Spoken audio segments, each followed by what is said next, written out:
Test, test.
That's how you have it set up to get on your.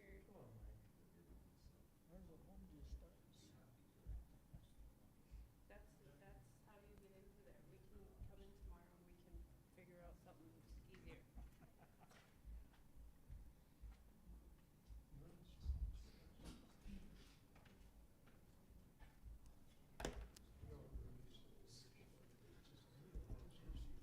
Does everybody have their microphones on? It's 6:30. Let's go ahead and start the Hillsboro City Commission meeting with the Pledge of Allegiance.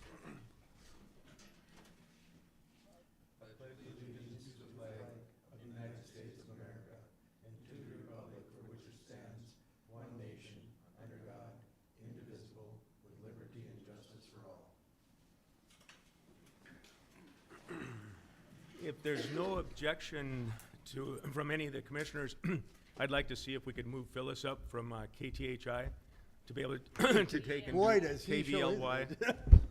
He to shows his see if age, she can huh? do the presentation. So Phyllis, it's up to you. Good evening. I'm Phyllis with KVLY TV, Valley News Live. We have KXJB, KVLY, MeTV, CW, Circle, OXJB. So there's a lot of stations that we have, along with all of our digital assets that go along with that of our news app, weather app, and our website. We also have other digital that includes audience targeting, social media, all of that type of thing also on top of our stations, our broadcast stations. Did you go through any of this at all, Ashley, before? None of it? Okay. Okay, so do you all have the packet that I gave to Ashley? She posted it, Phyllis, online so that we could take a look at it Okay. before. So it's in, if anybody wants to look, it's on the, right here in the file. And I handed out hard copies to everybody last meeting. So I'm not going to go through everything page by page, just some of the more interesting things that we talked about. When you look at advertising on our station, more than 263,000 adults have watched in the past week on KVLY or KXJB. That's like filling the Ralph Engelstad Arena 22 times. So as you can see, it's a very large coverage area. We go as far north as the Canadian border, down to the South Dakota border, over, we're on the cable system over in Bemidji, and over past Devil's Lake, Jamestown, Valley City. So we're reaching a lot of people. I know one of the questions that Ashley had asked me Ashley and Paul, when we were sitting talking, was when you look at television, a lot of things that people read are telling you about how people aren't watching television anymore, and all of the numbers come from Nielsen or ComScore. Those are the only two ways of measuring television now. And when you look at that, one is taken from cable TV, and the other is taken from Dish or Direct, which many people now are cutting the cable, or cutting the cord from cable or Dish and Direct. and they're going with streaming television now or rooftop antennas. There's no way for anybody to measure those ways that people are watching TV now. But when they're watching TV and on a broadcast station like KVLY or KXJB, no matter if you are on cable, dish or direct, or if you are a rooftop antenna, or if you're streaming on one of the streaming ways, whether you're doing it by an app or you have YouTube TV, AT&T TV, any of the ways, anytime that you advertise on broadcast TV, it goes through all of your commercials that you buy from broadcast TV, go through any type of streaming service, along with all of your other ways of getting television, getting your broadcast news. We know that people that are watching our news are also using our website and our apps, our news app and our weather app for local news and weather. We have seen this year, with all of the storms that have been going on, even we have a sponsor of our closing page, and she has had astronomical views to our closing page this year. So we know that those people that are watching, they're wanting to know the closings, and they're watching the news, and they're using the apps. So no matter what, when you look at television advertising, you can reach everyone. One of the things that I did notice when I was on my way here, you guys have a billboard just outside of Grand Forks. And there's more at 104. Is it more to see it? There's just more at 104. One of the things that we suggest to every client, that if you're gonna have a specific slogan, like yours is, there's more at 104, you should be looking at like GoDaddy.com and try to buy the domain more at 104. You can usually get them for like $10 a month for the year. As long as you're gonna have that slogan, have that more at 104 and have it linked to your website. Because if they don't remember Hillsboro and they didn't notice the other things, but they're noticing there's more at 104, if they look at that, that's maybe what they're gonna look at on the internet. And then you have a web page, a landing page that takes them right to your website. So that's one of the things that with advertising, we really recommend that, you try to link all of your advertising together to go to the one place. Whether you use different words like the more at 104 to get them to your website, everything should be linked together. Okay? We have different packages. You can advertise just on one station, on all the stations. There's just so many different ways. It all depends on who are you trying to reach at that point, and what is your age you're trying to reach, and your demographic you're trying to reach, how far out do you want to reach. With the television, we go through the whole area. But if you look at a lot of our digital, such as the social advertising or audience targeting, things like that you can pick and choose. You can choose by demographic, you can, by an age demographic, you can go geo-targeting, you can target just to specific zip codes or specific counties, anything like that. Does anybody have any questions?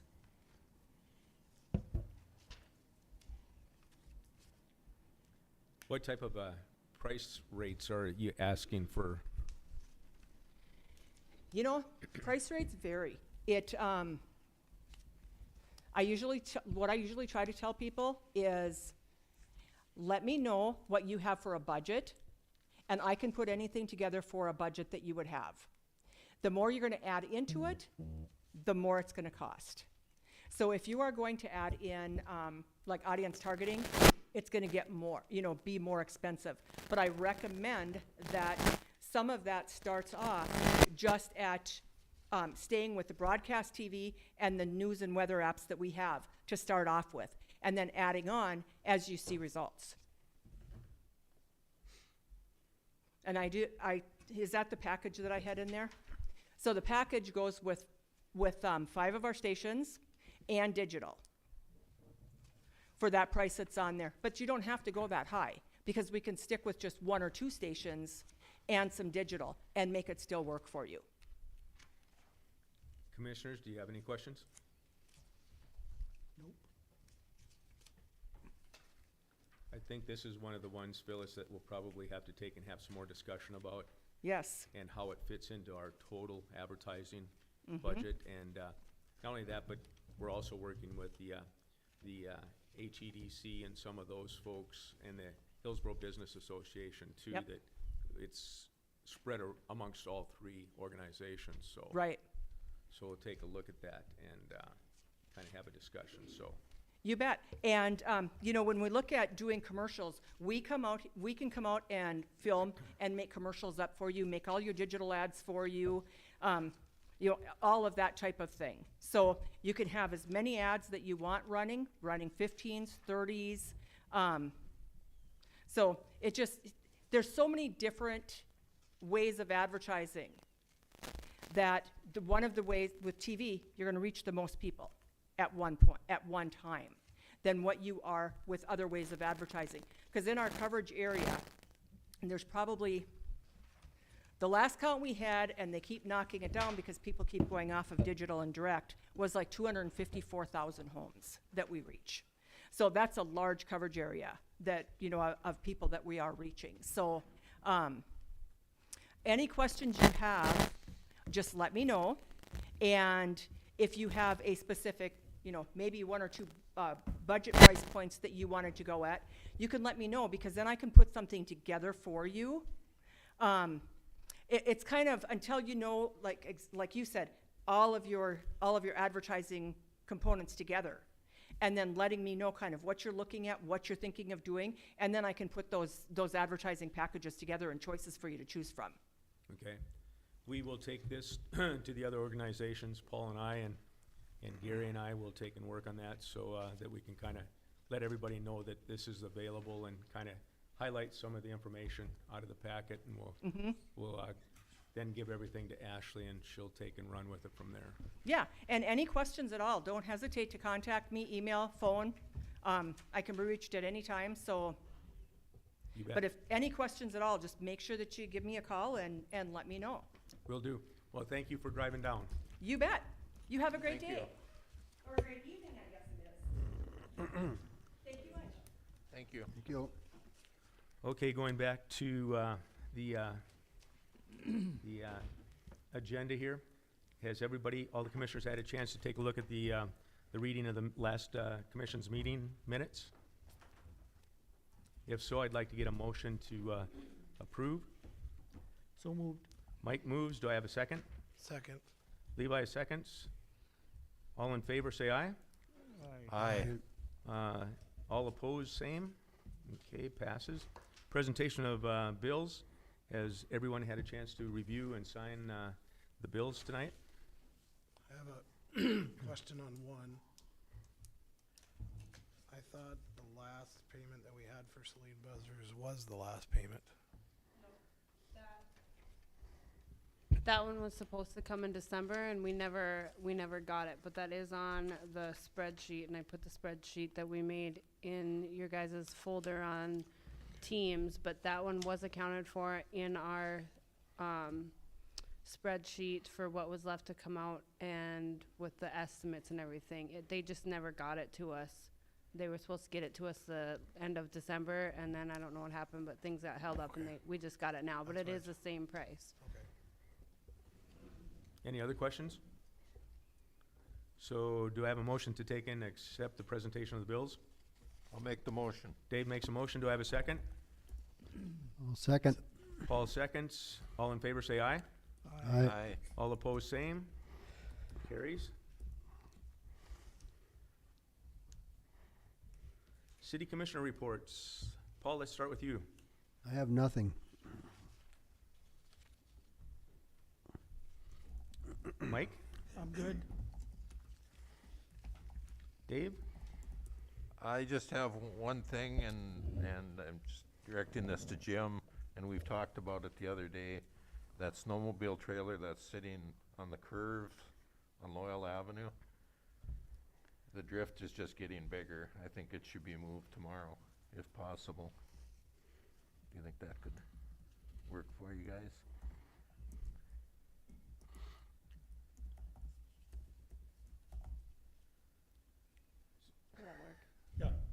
Thank you, Jim. I don't think he heard you. Thought it was Is his this hip. working? I thought it was his hip, not his ears, but, No, it just, Levi? okay, thank you. So in your packets, you'll see that there is a quote for the pool cover. I'm just trying to pull it up here. It's under commissioner, the Items. commissioner folder. The items mean?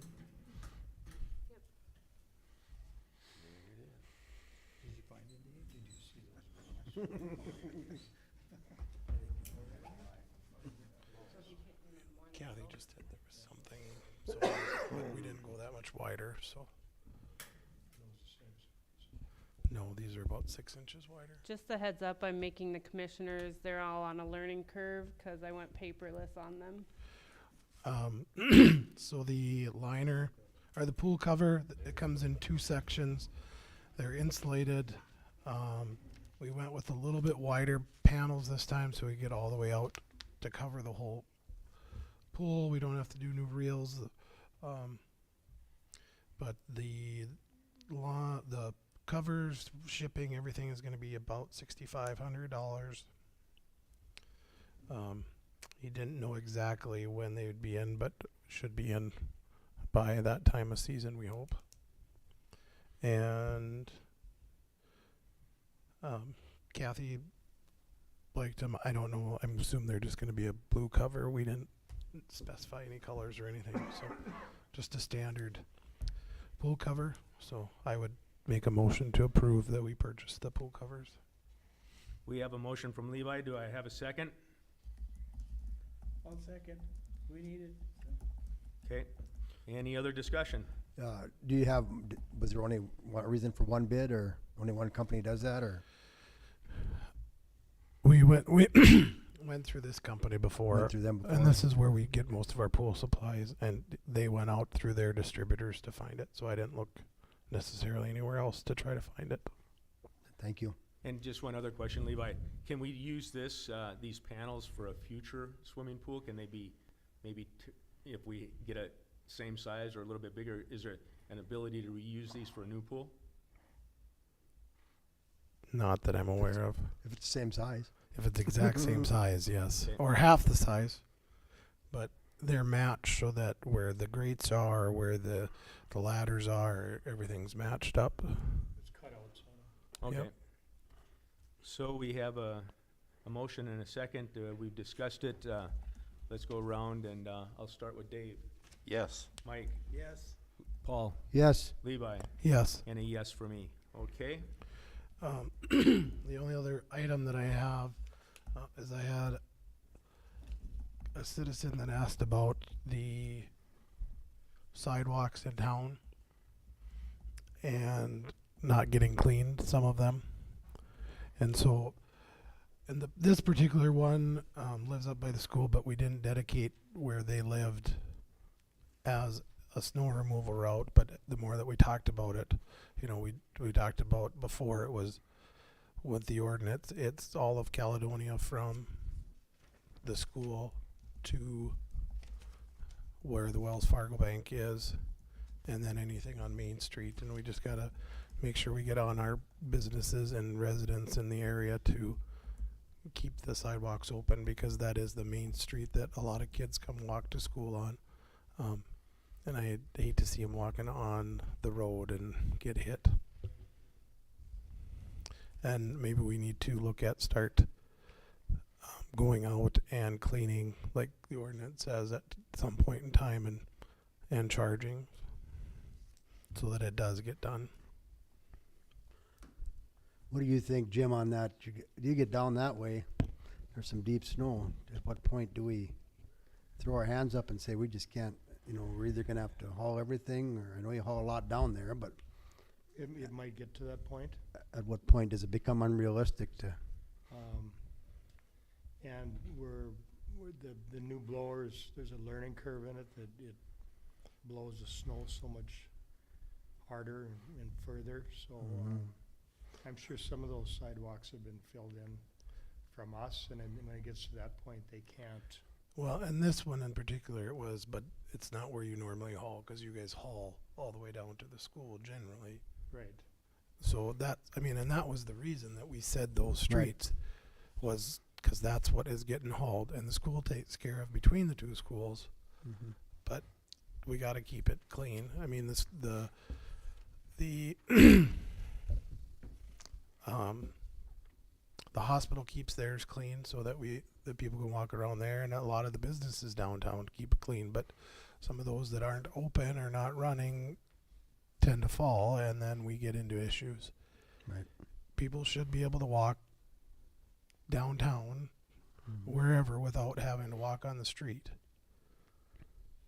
We'll just have to keep an eye on it, Paul, and Mhm.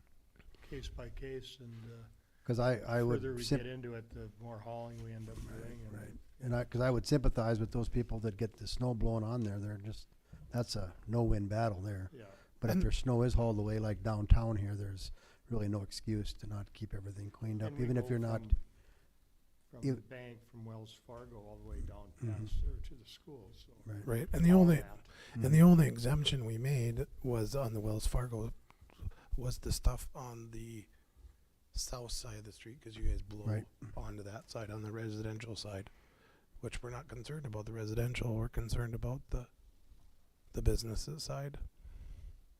I gotta clarify, so the south side of the high school, that sidewalk sometimes doesn't get, are you talking just to the corner? Just to the corner. Okay, So, and I'm just looking at an answer. What do we do? Do we just start? I mean, we have that John Deere with a snowblower on it. We just, if we have somebody that can go and do it, and I'm not saying it has to be done immediately during the storm, but I think our ordinance says 24 or 48. I can't remember off the top of my head what it is. It's one of those two. It's either 24 or 48 that it's supposed to be moved, and especially now when we're getting a lot more snow. So, well, I would like to compliment the citizens too, though. I've seen a lot better progression as far as getting the cars off the streets and stuff too, so I think that the message and the word is kinda getting out. There's some areas that we still have a couple problems, but I noticed today it was the garbage cans, so, going around them, but I think that we have been getting better cooperation lately with the snow. We're out ticketing cars. Okay, so Last that is week. helping too. and I think with this, we just need to do it once or twice, and people will start doing it. So, and it's not a lot, but we just need to get it on it. I think we should maybe remind the people in town that the garbage truck can reach the dumpsters if they just put them on the right at the edge of their driveway. They don't need to be out in the street. They do have a reach on that truck too. Yep. So then they won't be there for the snow plow, so. You guys didn't tip over for too many garbage cans today. I seen just one that I know. It's been every Monday. Anything else, Levi? I think that is it. All I got is that the Hillsboro Airport has got the North Dakota General Aviation Airport of the Year Award. They're gonna be getting that the 8th of March at the big aeronautics conference down in Fargo. So congratulations to Larry and the Airport Authority out there, that they've done a good job in getting recognition for not only the airport, but it helps Hillsboro too. So that's all I have. Moving on, With that, Terry, maybe we should send, like we did for a few others. I'm trying to remember the name of it. Was it a proclamation, John? Yeah, we've called it that before. Is that what we did last year? I think. I can't remember exact wording. Congratulations from the city on Right. a job well done is what, It's kind of similar to the one that we did for Ed last year. I can't remember what we called it. We did I think it was a resolution that you had made. Right. So I think we should make a resolution for the airport authority to be prepared for the next meeting if possible. I would move that. so that's a motion. Correct? Do I have a second? I'll second it. Dave seconds. Any discussion? Okay, Paul, Yes. Mike, yes, Dave? Yes. Levi? Yes. And a yes for me. Okay, moving on. Jim? Nothing tonight, Terry. Okay. John? Two quick items, following up on the non-resident utility contracts. That's a work in progress. Allison and Brian met with me at the end of January, and we're working on their request on a few changes. And the goal is when they're back, so likely the first meeting in March, there'll be revisions out and they will be here to talk about them. And then secondly, I have followed up with Brandon Mueller regarding the 1881 extraction, new pilot app and lease, and Brandon hasn't gotten back to me yet on that one, but that continues to be a work in progress also. Those are my two items. Okay, thanks, John. Ashley? The only thing I have is talk really loud because we, the recorder's not working, so, because I need to apparently delete some stuff, the memory is full, so talk really loud tonight, please. Haven't heard anything from the sheriff's office, so we'll go on to Steve, city engineer. I know you got a lot of things to talk about, but you want to just go right into the old business? Yeah, I'll start with the water and sewer project. We're still waiting for the USDA to approve their advertisement for bid. We got everything into them on Friday or last week, and then Carrie was out of the office, so she was gonna get back to me. Didn't yet. I'll check in with her tomorrow and see if she's got everything she needs, and if she does, we'll advertise for bid as soon as possible. The other thing was the rejuvenation grant that Terry had talked to me about. We didn't find anything on that yet, and but Abby's looking to see if she can find something else. Okay. We did, the end of the day today here, we got we talked to Abby, and she said that some paperwork came down on the grant funding that's coming down from the feds, and it's a 400-page document, and they're breezing through it to try finding out which ones would apply and which ones we could use, because I think there was like 36 different grant projects or programs, and she said she'd get looking through that, and I asked her if she could have something in 2 weeks for the next meeting, have some summaries at least. We have an idea on where we can go with that. And that's all I had for the city engineers minutes, and then I'll have, we wanna jump to new business. Could I catch a real quick one? We were gonna take and have a meeting. I think Sean Gaddy was gonna talk about the water. Has there been anything so that the commissioners can get more information about filling that letter out that we have to, that they've been asking us about? If you could check and get back to Yep. us on that? I'll check. He was gonna set up a meeting for that.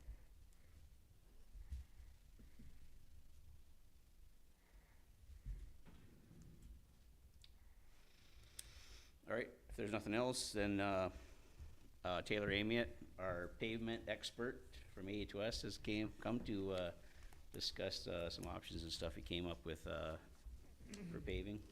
We kinda got two different sides of the room, so I don't know. We'll do what we can. Okay, all right.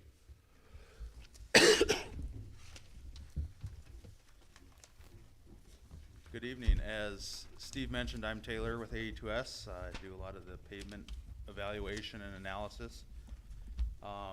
Just wanted to kind of give the commission an update of what's transpired, a little backstory and a summary of meetings that we've had both with Terry and Dave, as well as additional city staff. So this summer, made a couple site visits down and evaluated some select pavement sections within the city of Hillsboro. We use a software, it's called Paver 7. It was developed by the Army Corps of Engineers. Also on the civilian side, it's kind of administered by the Colorado State University. And in the technical memorandum, which I believe you guys should have a copy of, it has a breakdown of the PCI, or Pavement Condition Index, rating scales. They're on a 0 to 100 scale. The conditions through Hillsboro in general, I would say, were fair throughout the entire network. The extremes, some condition sections were down in the serious pavement section. Some conditions were all the way up in the good pavement section, so quite a wide range of pavement conditions, which is to be expected. The most common distresses observed, you can see, were weathering, block cracking, alligator cracking, and rutting.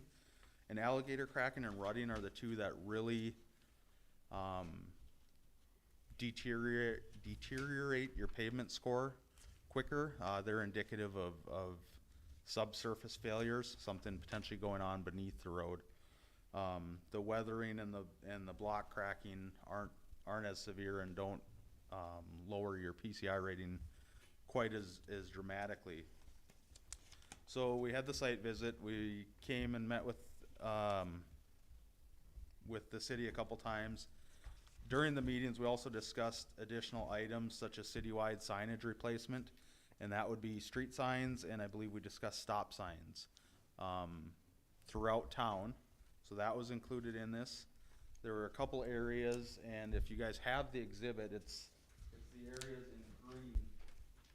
So basically, First Avenue Northwest and 2.5 Street Northwest, basically west of the county. Is that the county or state? I believe west of the county's property. We talked of adding inlets there and extending the storm sewer block. And then same thing over closer to the high school. There was an area in meeting with Jim and John that had some drainage concerns and talked about extending the storm sewer there an additional block. Curb and gutter addition in certain areas was also discussed and is included in this. Reestablishing the road cross section in areas where there is either not a 2% crown, or in some areas where it's potentially flat or even slightly inverted to where it would hold water. And then there was also discussions of paving some existing aggregate road sections or segments as well. So in summary, the PCI rating of fair across most of the network is good. The pavement hasn't deteriorated beyond the point of maintenance. It was decided that a 2-inch mill and overlay would probably be the most cost effective, get the city the most bang for your buck. It would also allow to reestablish typical typical sections, reestablishing the crown, and also give some structural performance improvements to the pavement section. Now with a 2-inch overlay, what we call reflective cracking will show up again. So the existing cracks within the road will come back through within a couple years. That's just a product of overlay and not rebuilding the entire street. That's something that, then should get included in the maintenance plan moving forward to try and crack seal and just keep water out of your road base. But just wanted to make the city aware that, new pavement, will be down, but after that first winter, you'll already start seeing some of the cracks show back up. Areas where the crown is inverted or less than the 2% cross slope, we would recommend to edge mill, which is just run the mill the width of the machine at the edge or at the gutter. And then we would do multiple courses or lifts in the center or driving lane to reestablish that crown. So that was accounted for in this. And then there were areas that were evaluated that received very poor or serious ratings, but they were actually pretty isolated. So if you look at the exhibit, there's 2 areas of PCI rating of 68, which is fair. Down in the southeast corner of town on Loyal, there's a PCI rating of 89, which is good. And then the rest, upon initial inspection, you may think, oh, this isn't good. We have 39, 33, and 18, very poor and serious condition pavements.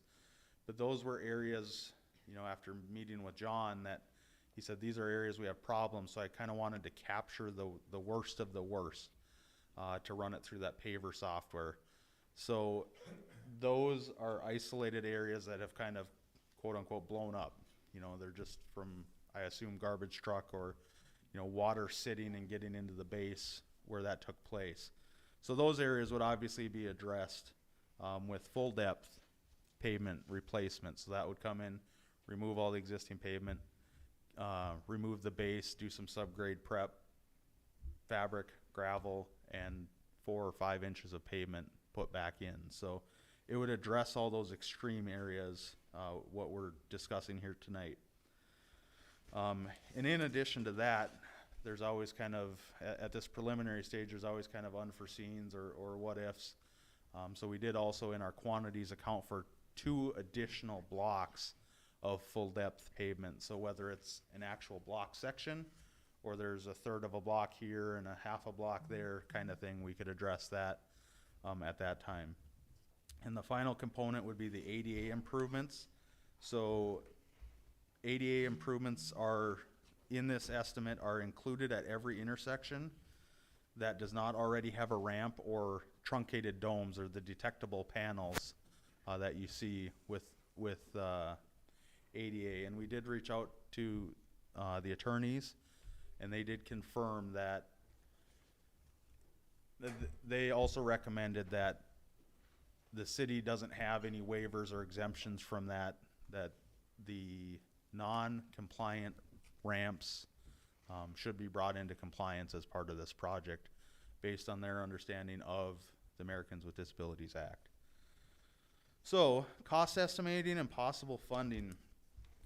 The project, kind of as discussed in the tech memo and as I summarized here today and shown in the exhibit, is estimated at $12 million, including contingencies, engineering, legal, admin fees.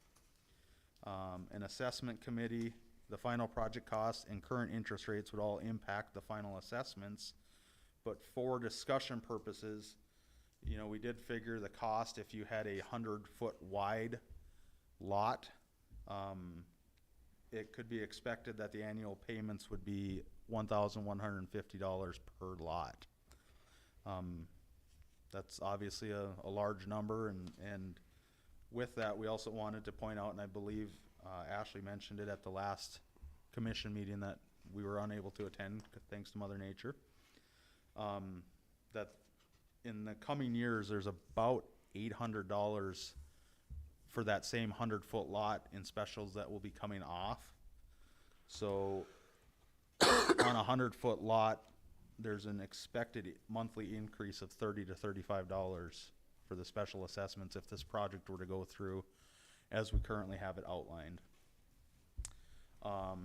Steve kind of alluded to, there is the $1 trillion infrastructure bill that's been passed. It's the Infrastructure Investment and Jobs Act, IIJA. We're still kind of waiting on more of that. They're just now getting the paperwork out with the requirements and options for that. So hopefully we can give you an update at the next commission meeting for that. North Dakota DOT is also set to receive an additional, and here we actually say 1.9 billion. I was just at the County Roads Conference, and they actually, for the next biennium, have 2.3 billion.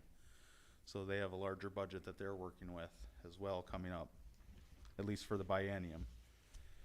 And then if Trail County would possibly, you know, cost share in Caledonia, that's something to also consider with this project. So it's a lot of information in a fairly short amount of time, but with that, does the commission have any questions that I can address? And also, where would we like to go from here? Or how would you like to move forward with this? Well, Taylor, I'd just like to make sure that you and Steve know that Dave did a good article or a letter to the editor in Friday's Banner. So again, Dave has started to reach out and start to shape the environment for, you know, what the cost and some of those things would be. I'm sure that he's been getting a lot of phone calls, but I think that the discussion, I'll turn it over to Dave here in a minute, but it's time for us to probably get out there and start socializing with the county commission, some of the having some meetings so that our citizens can come and actually ask questions, get the presentation in person, and kind of going from there. But I think Dave and I have talked about that, but I'll turn it over to Dave now. Well, I think you pretty much said it. We gotta get some public meetings and just keep rolling on it and, do whatever we have to do. I think the grant is gonna be the big issue that, previously, we've had the discussion about, is the grants gonna be good enough for us to take and hold off to 2023? Or would it be better to consider the inflation and do it all in 2022? Those are, I think, are the issues that the citizens have to take and come in and visit with us about and get more information that way. But it looks like the grants might be settled in a couple of weeks versus a couple months that we were talking about, getting a good idea where that money could flow from. So hopefully that'll, if we want to take and do it this year, we have to set a timeline where we can get the bids out and not have all the construction, contractors basically already filled up with work for the summertime. So I think that's kind of the things that Dave and I have been discussing. Okay. Any other commissioners? Yeah, on the ADA improvements, here a few years back, the school had a Safe Pathways to School that they got some grant money. Mm-hmm. Is there any programs like that help with those ramps and stuff, so? There are some Safe Route to School programs or TAP, Transportation Alternative Programs, I believe, that are out there.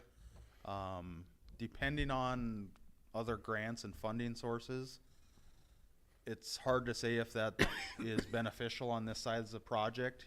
If it adds extra requirements, WBE, MBE, disadvantaged business type stuff, that sometimes can be reflected with contractors' prices. So it's certainly something that we'll, I'll reach out to Abby and discuss with her. She's kind of got her finger on the pulse of the funding side of things. So definitely I'll inquire with that a little more and even talk. Because they did quite a few intersections, if I remember right, last time when they did that. But then Paul, We have a TAP grant that we got approved for, was it 200,000 for the pedestrian bridge to do the sidewalks leading up to that. So is that something that you can ask Abby, can we get to so close together? Yeah, and I guess I don't know, so I can certainly ask. Okay. the other issue is that then we'd have to push it back because it'd be the next biennium before we'd be able to do it. Right. That's the other issue with it. So we'd have to push that part of the project back. Yeah, because that was a 2023, right? Yep, 2023, 2024 is what we got approved for the grant. Okay. And we filled that out last year, so Right, if we did it this year, we'd be pushing into the 2024, 2025. right. That was a $200,000 grant. It's supposed to, I think it's 1.5 million just to replace all the handicap ramps in town. But that part of the project could be done at any time. Let's say if we wanted to start working on that part of it this year, instead of doing the whole project, we could possibly do part of it. Just The ADA ramps and getting some of those up. yeah, yep. Because if we had a local contractor that maybe would be able to do some of that without. The other question I had was on 4th Street Southeast in Block 4, between Block 4 and Block 3. Did we look at putting concrete or more mill and overlay in that section along the hospital side? Because they parked that MRI machine and we've constantly had to fix that and add more concrete into it. I guess that's not included in this, but if a person takes the bituminous out of it and were to put in some reinforced concrete, you're talking, is it just off to the parking lane, if you will, Right. where the MRI machine or where the MRI truck parks? Yep, the MRI and ZT machine. I thought we reinforced that some time ago, They didn't we? did some concrete reinforcement for pads, Okay. and the medical center is supposed to take care of any maintenance or damage to that road if it occurs. but if we can, I'm not saying that we're gonna have to look at prices of it, but, you know, do we reach out to Jack and sit down with him and say, you know, what can we do to make this, as long as we're doing the street, we might as well fix it and do it right, instead of just adding some concrete, because the issues is still there, which cause drainage issues at times, and the road where it sits is, because that MRI machine and the CT machine are not a light truck by any means. Yeah, and just off the top of my head, you know, I'm not, you know, how far do you extend doing reinforced concrete, which obviously won't rut, versus a thickened asphalt section? There's a few things to look at as to the best plan for that, to make sure that it doesn't become a maintenance issue in the future, or to minimize the chance of it becoming a maintenance issue. So certainly we'll Right, or do you do pylons in where the wheels and the pads are gonna sit so that they have a more solid ground to sit on? well, I mean, if the pads aren't already on the reinforced concrete, I would think that's something a person would want to have done anyway. But I guess just in discussion here, I almost get the feeling that it's approaching the pad and leaving from the pad that are more of the issues, or is it where they actually park? Well, to me, it looks like they fixed the pads, and where the pads are, it may be okay, but the rest of it, if they don't get on the pads every time, then because Be leading up to it, but if you have an area of concrete in there, you're always gonna have those seams, those joints that you'll always be doing maintenance on. So that's where you could maybe do thickened, do more asphalt. right, or do we just lay concrete in that section just to, I don't know, that's Well, I something think we that's a gotta look. discussion, Levi, that we have to have with Jack Yeah. and Sanford, because again, now, it's our hospital and clinic, but it's also a business, so, Right, you but know, it's if one we of those open things. up and do it for them, there's other Keep that ones in that we have mind. to take and do it for, so let's have that discussion later. Certainly, and I'll make note of it so we can kind of always keep that in the back of our mind, certainly. And then, I know it looks like we're paving from 4th Street all the way out to the substation, but are we gonna continue that out to the rest of back to the road, Across the railroad track? across the railroad tracks? I don't think we were going to do that. We weren't gonna go across, we were just gonna go up to the township road. Yeah, correct? that's what we discussed, yeah. But what, But, doesn't yeah, that kinda defeat the purpose of the whole thing? I get what you're saying. Okay, but what are we gonna do there? You have to accommodate all of MBRD's traffic going out there, so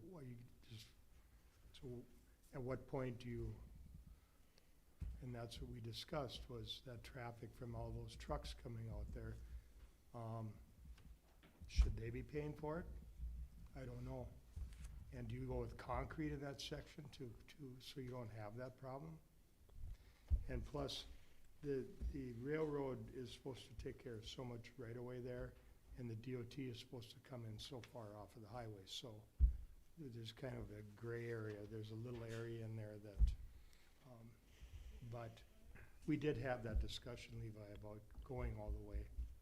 I'd love to see that done, but, you know, Well- I'm afraid of that traffic from those trucks. Okay, so then do you reach out to MBRD and we figure this out?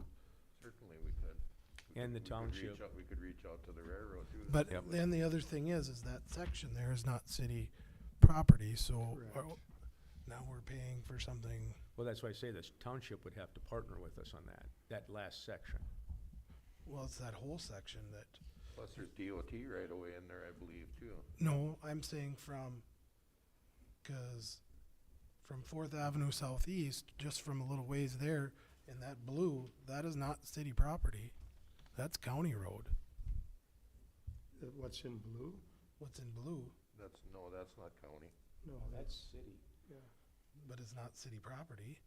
Well, you see that, it's in the city. it's right next to it. But that property is not in city limits right next to it. It is on one side, not on the other side. Oh, I don't know what you're talking about. This is the line right here. Are you talking about the east-west road or the road that goes from Brad Bulk North-south. Station going to the The town. north-south road. Yeah, you're just talking from right out here down to the Right. down to the township road. Yeah, and it looks like the city limits are on the west edge of that road. That's what you're talking about. Right, but That's ours. half. Yeah, to show that the annexation line runs right down the edge of the. Right down the middle of the road. West- So we, According to this, it's on the west side of the road. but if it's city property on one side of a road, that would be, I mean, half the road is city property and half the road is county, to me. But not county, it wouldn't be, county wouldn't have anything to do with that at all. Township maybe, township maybe? Parcels are outside the city limits. It'd would be more, special assessment. well, I can't even say Right, it. and that's what I'm, how are we gonna pay for that? Well, what's proposed is that all the citizens basically by lot would be paying for it, so. Right, but why should we be paying for something out of there without getting some more information on it? If I remember correctly, it was a flooding issue, right? There's drainage issues Yep. out there, yes. Drainage issues, and then with it just being a gravel section, to try and, whether it be concrete or asphalt, to turn that into a hard surface or rigid surface, was just one of the discussion items, so. But we understand what you mean. You know, and I understand what you're saying. that road gets used less, I would say, than the one, I mean, technically, if you went down on First Street, down to by the cement plant, that one would be better, is used more than this other one that maybe we should look at too. I'd say this one gets used more than that one Yeah. in the north. That's my opinion. That Okay, so then I do we ag- do I a study agree to with figure that. that out? But I'm just saying that, you know, We were looking at extending Main Avenue all the way to the property line is what we were doing in pavement. Plus, how many feet are actually city property? I mean, the substation is there. We own the property the substation is. That's probably a third or a fourth of it. but there is still quite a bit there that we wouldn't be assessing anybody for. Well, let's look for citizen feedback with that then, Levi. Anything else? And does that What's the mean, plan? We're gonna take and, Are you done, Levi? no, I'm not. Are we going to assess then Total Ag and Dagelman's and those properties out on the Bodecker Drive or Bedecker Drive on that side? Are we gonna add now more on to, are we gonna special assess the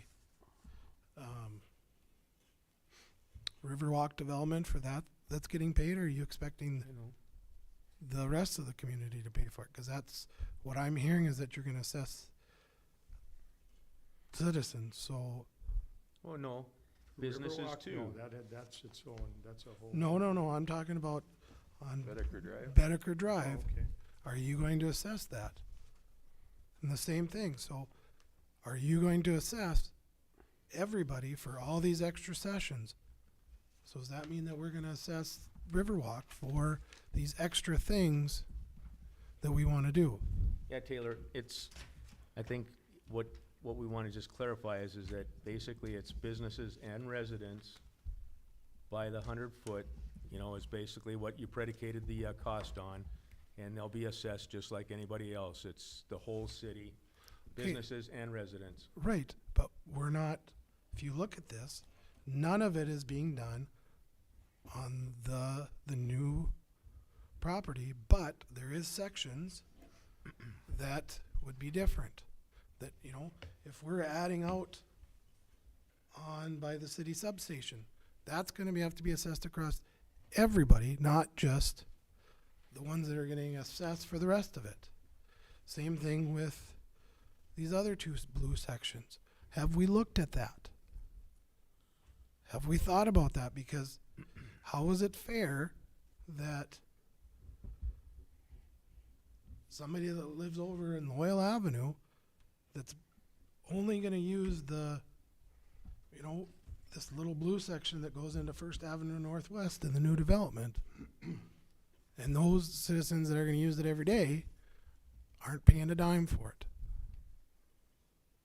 Well, they're being special assessed It's for their stuff inside of there, but this is now outside of their project. This isn't part of the or the paving project that we just got done with paying for. I look at it from the standpoint, I think the easiest to make it is, okay, when we start having the public hearings on this, and people come in and they say, well, it's gonna cost us how much to do this section out here? They're gonna say, I'm not benefiting for it, so why do I wanna pay for it? And how are you gonna answer that question? And it's one of the 5 options. Well, that we that's what I'm have just saying, to you have work to on. have that, But- because people are gonna ask. I'm proposing it to you now so that you can think about it. Right, it's a I'm not looking for an answer, good question. I mean, but to tell me, oh, we're just gonna put this off, you gotta figure out an answer for these. Well, I think that goes back to what's the plan here? Do we talk about 5 options, do we have 5 options on these papers? This paper has the summary from Right. our meetings, which basically has all the options included. With the street committee that we met and discussed, so They're on this? they're included in this, in that But there's 12 a s- million. There's a separate spreadsheet that we'll share with you, Paul. Are you gonna was share with done. everybody then? Yep. wasn't that the thought of this whole proposal, was bringing out Right, the big Right, picture? right. And then taking a look at the big picture and going from there. And we do have that stuff itemized. I guess if you're looking at that, then I suppose you should look at the Park Road too. That's exactly right Who's too. gonna pay for that? Okay. Right, I and mean, then, but the other thing you have to think of is, at what point is it the city of Hillsboro? Not just who here, who there, but I mean, is this benefiting the city of Hillsboro as a whole, the expansion of the city of Hillsboro as a whole? it is, Okay, but but just keep that But in mind also. I am keeping that in mind, but then how does a citizen that then says, why are we paying for everything?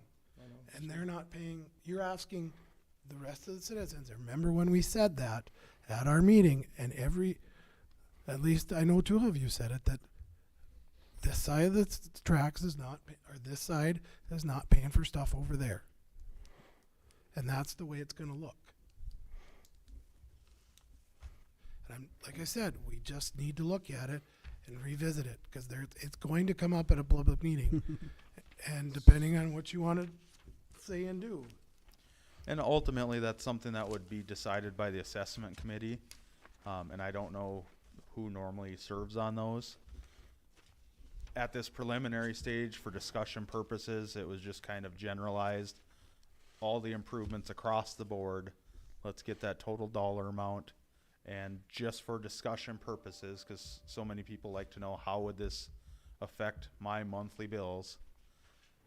But We that we number- had discussion, that's what the summary in the tech memo was basically to try and give an order of magnitude of what does this mean to the average citizen of Hillsboro. Am I looking at $10 a month, or am I looking at $200 a month? So, but those are all great questions. And I think that's a good reason for the delay, is to bring all that out so that there can be discussions and you can get input from everybody.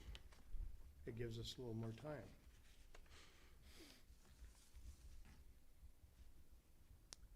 Anything else? yeah, what's our next step?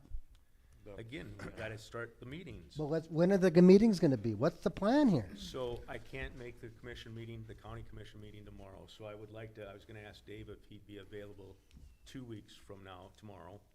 We'll go to the county commission, talk to them about, Caledonia. We can start the meetings anytime we want.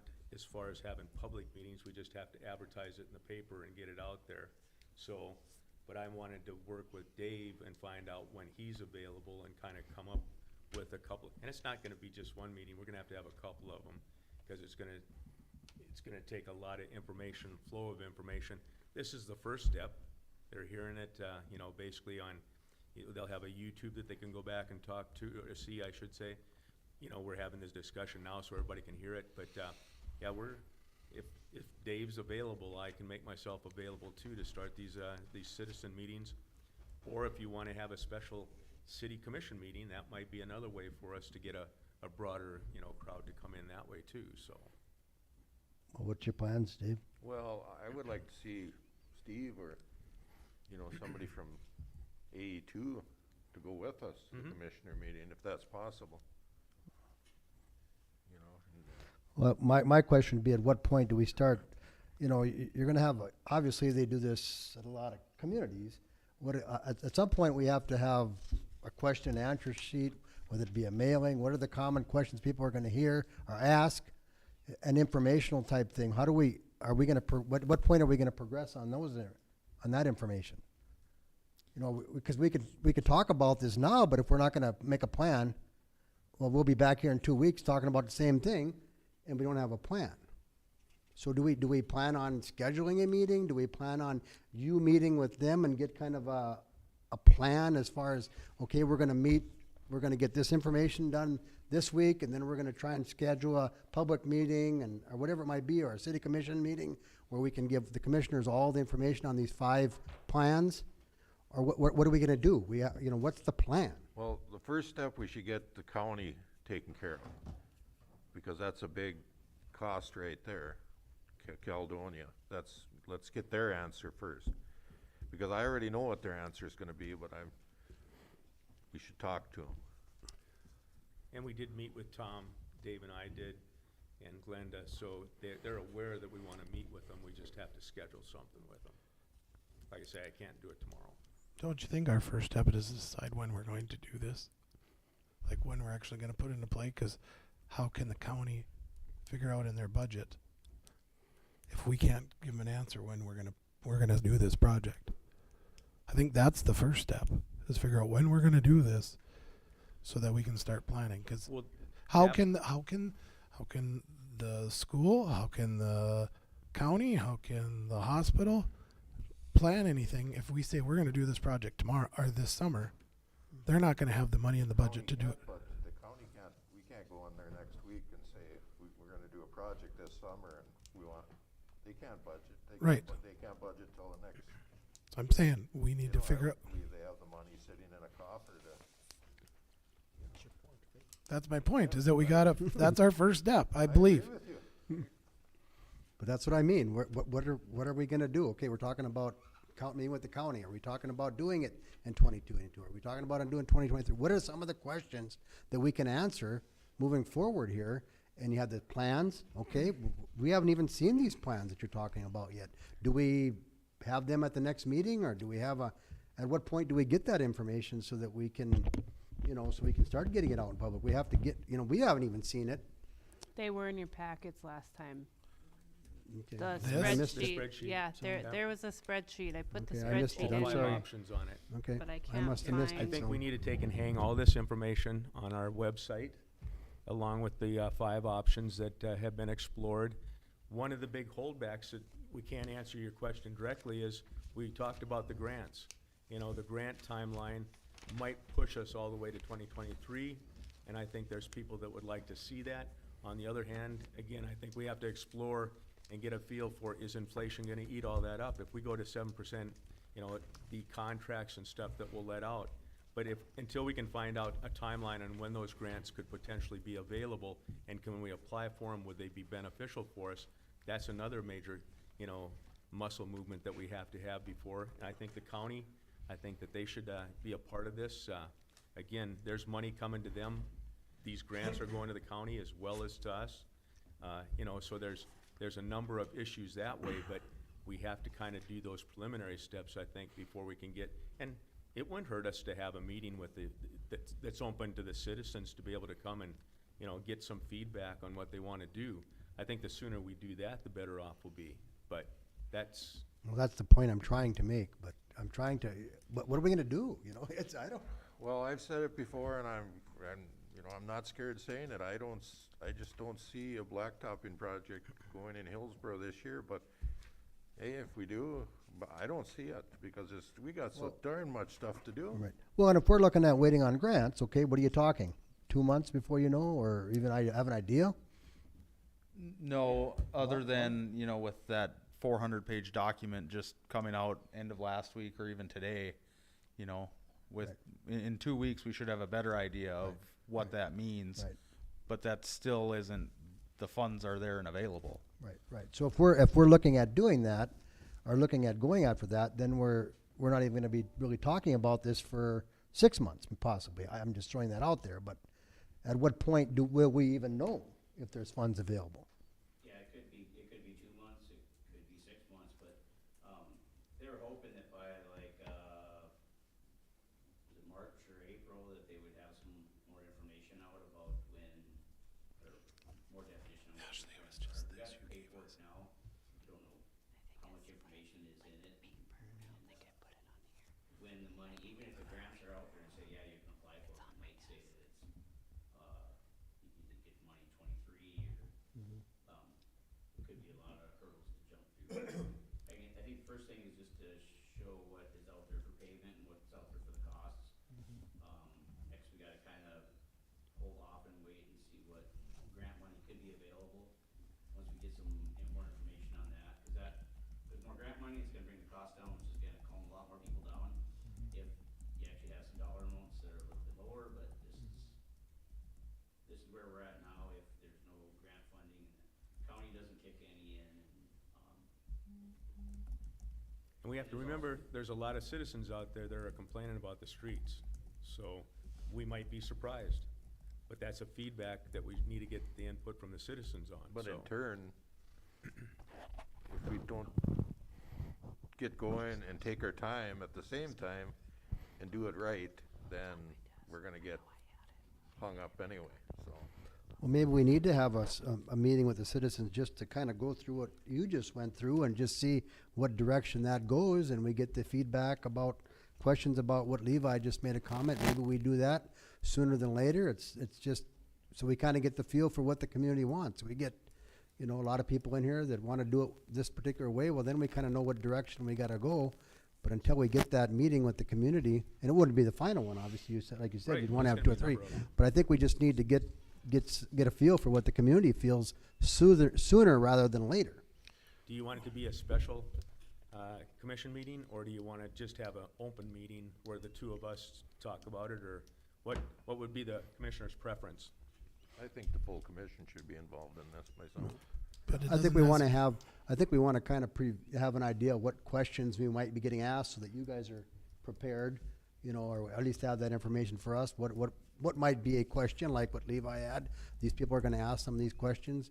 You know, if we can have the answers for some of those potential questions, you know, and plus we'll use it as an information gathering of the ones that, what are the questions that we haven't thought about that maybe we should be thinking about? But Correct we me. want to have as much information as we can. I think we all should be at the meeting. Oh, But I don't definitely. think we should call it a special commission meeting, because if it's a special commission meeting, it means that at least the citizens will look at it as that we're trying to make a decision.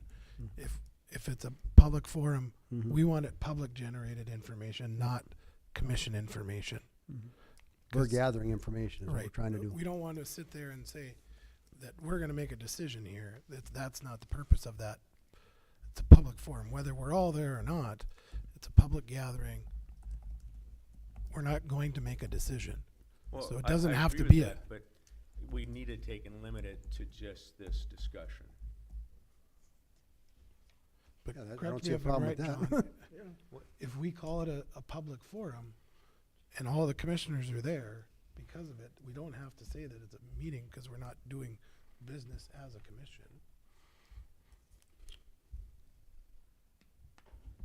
I agree with you, but I'm not sure there would be any disadvantage to treating it as a meeting, meaning giving the press the normal notice and posting something that shows the agenda items. But I think your point is well taken on, or all of you, on a public forum.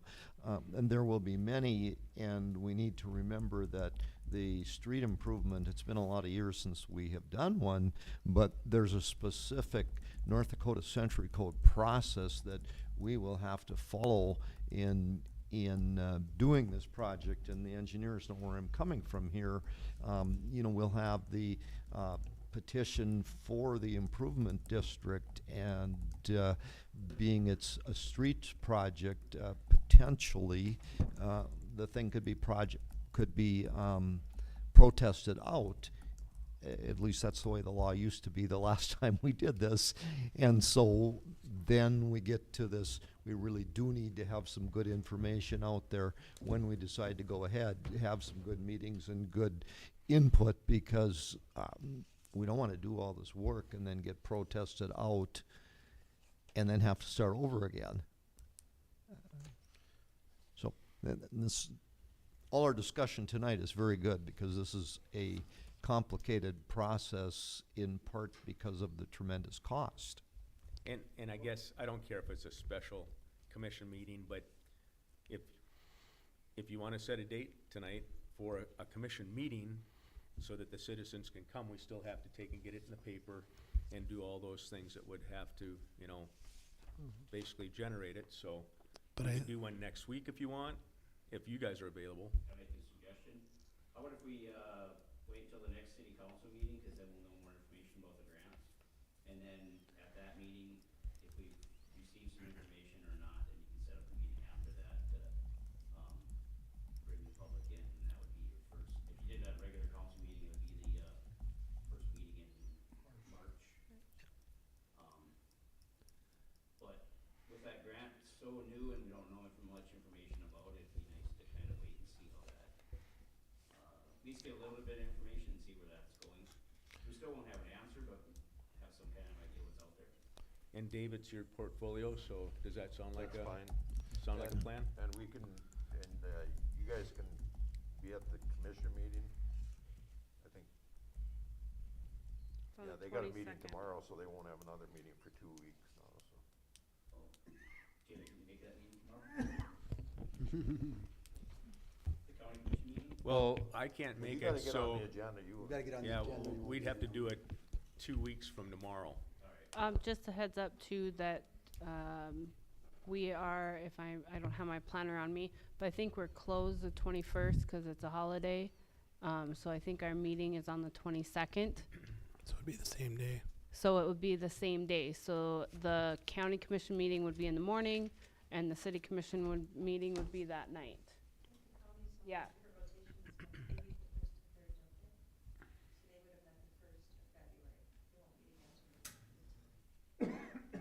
So Oh, they meet that's next right. week. Okay, then. So they would meet next week. That's right, because Yep. So, cause they meet the first and the third Tuesdays. Well, this was Would you be able to make the Tuesday, 15th so then? they'll meet this day because the Oh, that's first right, was I got on. my calendar screwed up. while you guys are looking, I think the other thing that we need to do is, you know, come up with a little bit better packet of information that's a little bit more legible for a citizen to look at and say, what is it going to cost me? Where are we doing it? How much? You know, because if I was at somebody and I looked at this and 100-foot wide lot cost me $1,150 a year. Does that mean if I have a corner lot now it's going to cost me $2,300 a year? I And asked him that same question. and you know, if we get a grant or if we do things less, if it's $100,000 less, how much is it going to drop your specials by? So if we take, if our project is, what was it again, 12 million, and we can cut $1 million off the project by taking this, this, and this, how much is that going to drop everybody's specials based on that? The only trouble with that is at this preliminary stage and not being part of the assessment commission, I mean, where do you draw the limits of what ifs, and everyone in town's gonna show up to the meeting and say, I wanna know what my specials are, and you can't say that, we just don't. But I'm That- not That's why asking. we broke this out for a 100-foot lot, so people could kind of get an idea. This isn't in concrete, this isn't official, you know, and as your legal counsel stated, you know, there's a lot of steps to go through on that side of thing to give the citizens, you know, to properly inform them and also give them, you know, the chance to protest because it would be a special assessed project. There's just so many we can certainly do that, but I just don't know, where do you draw the line for the what ifs? And well, what if we get $100,000 grant, and what if we get $1 million, and what if we get 50% recovery, and what if the bids come in 25% less? What if the bids come in 10% more? What if there's just so many variables that I don't know where to draw the line, and I'm not asking for a ton of variables. What I'm saying is, because this is what we did when we did the rec district, and it worked well, because people then could look at it and say, all right, this is what it's going to cost me. If we change, this is what it could cost. So and it depends on how you look at it, if you do it by house value or however, but if you say that if you have a $100,000 home and it would cost you $100 a month, if you had a $200,000 home, it cost you this. And if the project dropped by 100,000 or whatever you pick as a number, it doesn't matter what it is, but then you're showing them how much, if this much money comes off the project, this is what I'm going to come off the specials. Not asking you to make this big spreadsheet of whatever it's going to look like, but at least if you have a couple numbers that say that, then the people can look at it and say, all right, if we do this, the ones that are going to want to look at it and look at the information and figure it out, they will take the numbers and figure it out themselves, what it's going to cost, no matter what we do. So it's not a ton of numbers, it's just saying, so with this one, if you're doing it by lot, you would say, if we do a full $12 million, it'd be $11.50. If we are able to drop the project by $1 million, it would be $1,000. And that's all you got to do is say that, so that they can look at it and say.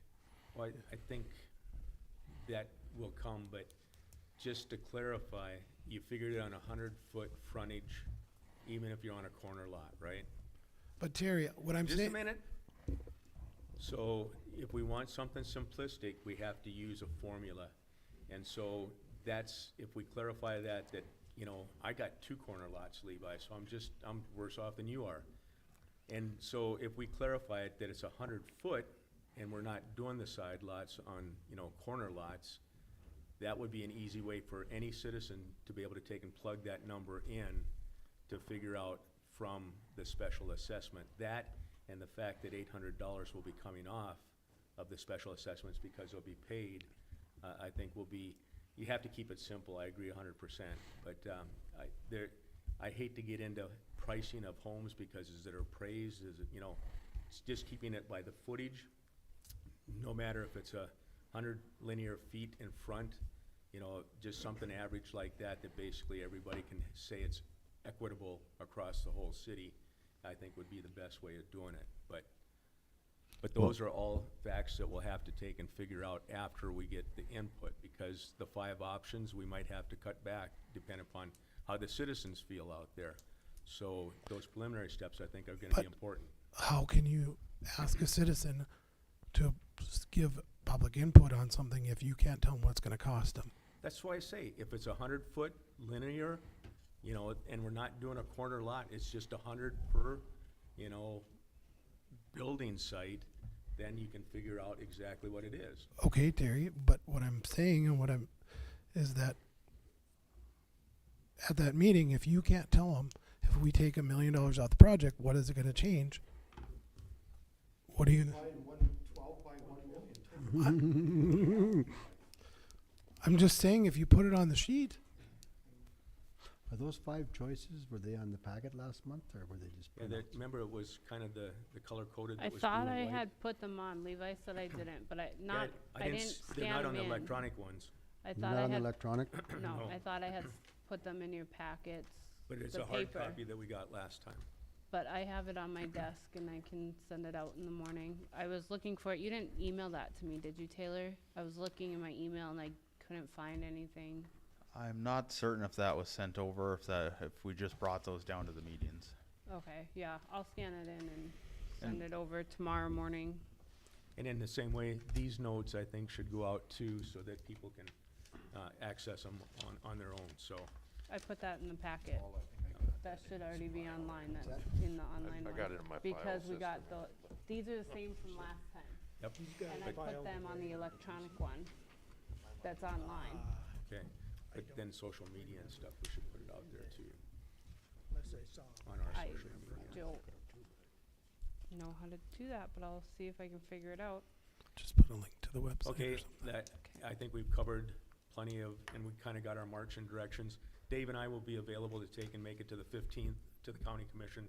So I'll ask, I'll work with Ashley, we'll get Glenda to put us on the You guys can agenda, make it? and What time is it at? 8 o'clock in the morning. Well, Oh, yeah. wait, is it 7:30? I don't know when they're. Well, meeting, just what- get on the agenda and Glenda will tell you what time they want us there, so. Okay. At the county courthouse then, up in the big room there. Okay, so moving on. Thank you. Thanks, Taylor. Thank you.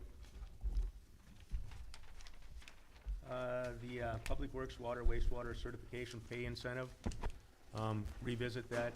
I thought that was good. Reviewed it again and, you know, what was online. And Jim, anything you want to add? I don't know. I guess I like the numbers that you guys came up with. I think they're good incentives. Are the guys worth that? I think they are if you look at operator costs. I guess the point I was just bringing up was, case scenario, what could possibly happen if one of them did get all the certifications and what that would bring you to, what their pay would be compared to your supervisor. And Paul, this is kind of in your portfolio, so what, any thoughts? Yeah, I don't know. I've been thinking about it. It seems rather high to me. It's a good benefit. I know I go back to what he was saying about where you're at compared to even gyms. You know, you're gonna have employees making more than your supervisor. And you know, I guess, are they worth it? Probably. But just so that people are aware of, you know, of where it's at. I've got really mixed feelings about it, but I know what we can do to change it right now. We voted on it last week, so there really isn't much we can do anymore. So, I'm trying to find that. I thought you had that in here, didn't you? Why am I not seeing it? Oh, here it is. I see it. And I don't know, Paul, if it's just something you just want to monitor, I mean, and keep an eye on. It's just something that could possibly happen. Will it happen? I don't know. Mm-hmm. It's going to take 3 years, correct? Correct. That'd be the minimum, would be 3 years before. Yeah. You have to remember, guys, that when I came on, I sat over there and listened to us decide that we were going to hire a new person $1 less than what the people that have been here for 25 years were making. And we've only went up $5 from that time, from 5 years ago. I can go down to Fargo and find a job to start at $18 an hour. We can go to Grand Forks and not have any degree, start at Menards, wherever, full-time, $18 an hour. If we want to keep up with Fargo and Grand Forks and what their operators are paying for the same thing, we are going to have to pay more. And that's just the way it is. And we're going to have to look at our supervisors and everybody. That's where we're at. Can I throw something out here? And I'm not bucking for a raise. But I'm going to give you a for instance that could happen within 1 year. you have one of the operators that would be making $25.75 an hour. He's already got 3 certifications. That's $4. That brings him to $29.75. Okay, next year he decides to go get his class 2, which is another $3. That brings him to $32.75. That's a little less than 75 cents more than I'm making. Okay, at that point, then I guess if you want him to be supervisor, I'll step down, or I'll swap places with him. But I just feel at that point that the extra workload that I'm taking home with me every night, I don't come in and work 7 to 4. But then At that, that time, it won't be work. To me, it's just, it's not. but that's the point of it, Jim, is that Yeah. if they're taking over and getting those certifications, then you shouldn't have to be doing all the work. But he should not make less than them. Yeah. But he's got the certifications already. I already so- have the certification. Right. So he should get the same pay bump as supervisor. And I didn't, this didn't start for me asking for that. Right, but that's, if we're gonna be fair about it, and I agree with you, Levi, that training costs, we can't continue to, just lose people to other bigger cities simply because we're not paying well enough, because the training costs are gonna take and bite us, every once in a while too, so, but I think, It's- again, It could your be. point, Jim, is yeah. that you should be, you Well- got the certifications, you're trying to take care of your people, but Yeah. we at the same time have to make sure that as a supervisor, it's you're being taken care of That, too. or you, in the future, you implement a level between your highest paid operator and your supervisor.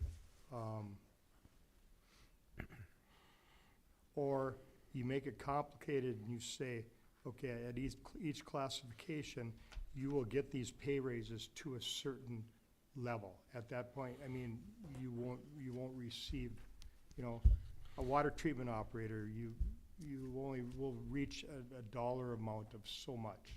I don't know, you can get really complicated, or you could make it simple. This is, I think the numbers are good, I just But you want you to also be remember- aware of what could possibly happen. And, some of it, we have to get away from the old 1.5 or 3% raise. It is not that way. That's hardly the cost of living for us anymore, for anybody. I mean, we just have to revisit our economy and the way that workers are where they're at. We have to change the way that we're paying and doing things, or we're not going to end up with people. Or we're going to be in the same situation as the hospital systems are right now, and paying absorbent amounts for somebody to come in and work. And other positions. And I'm not saying, Jim, you're not worth it. I'm just saying that, who do we start with? And right now, that's where we start, and we work, you still have another year on your other thing, so then we'll revisit. I think we should revisit it then. And the same thing with a lot of things. That's no different when I made the motion when we hired Ashley, that if she gets her bachelor's degree, we should raise it. And that's in there, and it should be there for if she ever gets it, because those are certifications that we need so that these people can get the job done. And I'm not gonna be here forever, I don't know how much longer I'll be here, but,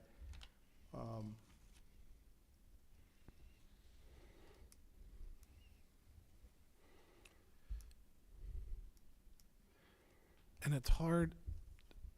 We have to, your experiences of hard knocks, of working in the trenches every day to day, but it's a little bit different now if we're going to have to, in your position, we probably have to envision looking at when you retire somebody with a bachelor's degree in something or an associate's degree in something that has some understanding on how to do some of it. correct. So Just that, I'm just hoping you don't let the operators get to a certain level and then decide, okay, well, now I think it's time we should probably give our supervisor something. no, And that, don't let it get to that point, and I don't, Okay. because if you look, Jim, I already seen it 3 years ago. yeah. And I don't want that to happen again, and I don't, because I seen that. Yeah. I was just bringing up a case scenario that could happen. Will it happen? I don't know. Maybe it won't, so.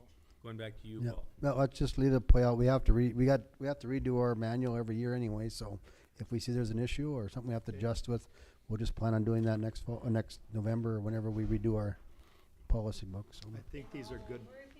Well, I don't think there'll be as many changes next Like I time. said, I I would think- hope we did our due diligence this time, that we won't have as much, It might be a you new know. iteration by that time, so you might have the same I portfolio. think these are good numbers. I think it's a Mhm. good incentive, and Right. you And I- need to have these operators on Right, board. and I have no idea what an operator gets paid, you know what I mean? So that's something you have to take into account too. I'm You know, just 'cause looking we don't at- want people to leave if they can get paid $40 in Fargo and they're only getting paid $30 here. You I've know, seen it was we have to be anywhere- comparable, so.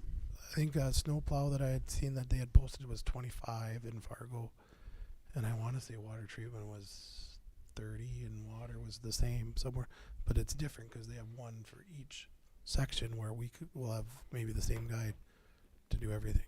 And I would hope that they would spread it out, that not one person would get all four. We don't want, hate to say it, Jim, but if you died tomorrow, we'd be in a lot of Okay, problems moving 'cause on you have then. a lot. That we'll take care of it in a year. We'll reevaluate. The numbers look good. And we'll revisit it then, Paul. Okay, the HBA, the 3 tickets, any updates? The 206, I'm just trying to remember the address, 4th Avenue, southeast. That is the one, and we are waiting for the 2 and 4, we're waiting on Jim and JR. I can tell you that legal service has been made, so now we're just waiting for the final countdown to happen. And what was the final date on that? I put 30 days from receipt. I believe their receipt just within the month of January. They were personally served by the sheriff. Okay, so we'll have until the 1st of March. Basically, Which one is that? Be 6.3 and 6.4.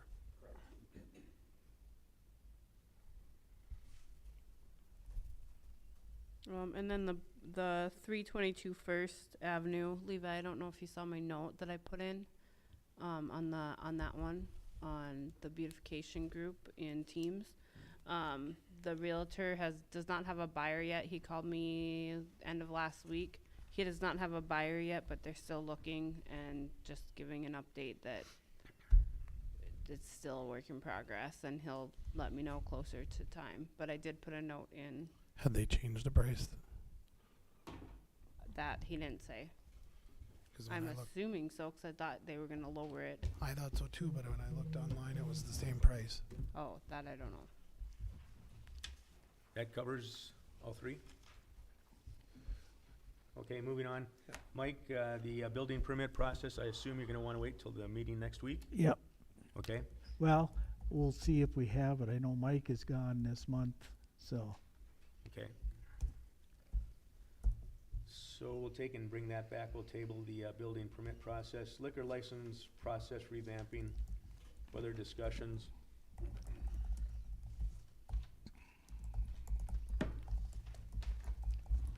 I went through, there's quite a little bit in our ordinance that we have to take a look at. And then Levi brought in some new issues. John, this was kind of, we wanted to wait till you were in, so we could bring up the 2 items that you sent us that we have to discuss. And John asked me to have Sarah break them apart into 3 separate licenses. You have that, right, John? Yes. Okay. Yeah, my thinking, excuse me, my thinking was that Levi's initial work was very good, and the only suggestion I had was to maybe simplify it a little bit by having just what we see now, the 3 types of applications: new liquor license, renewal, and then the application for transfer.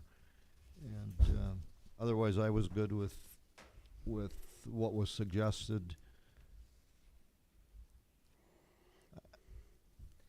Well, a couple of the issues that I saw when I went through it is that, you know, we talk about licenses up front, JR. It's, every license is a calendar year. But we go into the liquor portion of it, then it says September 30th through September 30th. So My question was, is do we want to standardize that? And we have to change one portion or the other to make that fit. We always do it the 30th I for all know, of them. but what I'm saying is our ordinance doesn't Gotcha. reflect that. So either we have to change the beginning to recognize that the liquor licensors are different, or we take and change the liquor license to go calendar year. I'm not quite sure why we picked September 30th. That's just the way that we did it. But that's a discrepancy that we have to fix. We didn't make any changes to the ordinance, that's just how it was done 20 years ago probably, when it was first incorporated. Okay? So we can update it, of course. So, any inputs from the commissioners? You want to keep it September 30th, or you want to make it a calendar year? I'm not following what you're saying, Terry. At the beginning, for all the licenses, there's everything it talks about license, getting it. If you go to the very first portion section, it says it's a calendar year for all licenses. You go to the liquor one, it says September 30th. But it would still be a calendar year from, it's one year. Calendar year is interpreted as the 1st of January to 1st of January. He's just saying to update the ordinances so they're at the exact same time. Keep them either end of December or the 30th of September, right? So if we change it to the 1st, then you're gonna be held up trying to get your state license. No, it's that they go by the 1st of the year. Right, but you need your local before you can have your state. You already approved it. When you go to renew, you have to turn in your local license. Right, that's probably why it's the 30th, so that they already have the local one. And so, cause you need the local one to submit it to the state, so I'm assuming, and I could be wrong, but I'm assuming that the reason it's September 30th, that way the bars and businesses already have our license, so then they just submit that, what we give them, because it's, the end of December is when the state licenses are due, so then it's easier, you already have the local license, so then there's no waiting on the city, is what I'm assuming is why it's the 30th. It doesn't make any difference to me, but we are using their form now, and that form has, do you have the local license? Is it That's what- pending or whatever? That's what these are. Right, so I'm But just saying, that's not their form. That's what we're talking about, is redoing it, so it's all, so it makes more sense. That's not the state form that you filled out. okay, well, either way, we should change it so it reflects that it's right. Another Right. portion that I was wondering about was, when you go to 8.0611, limit to one location, limit 2 of each class available to a person. So, and I assume a person is corporate, LLC, or whatever. So that was, what does that exactly mean? Because we have to take and bring a brew pub as number 12 into our ordinance. We don't have that yet in the ordinance. And that's what I'm applying for.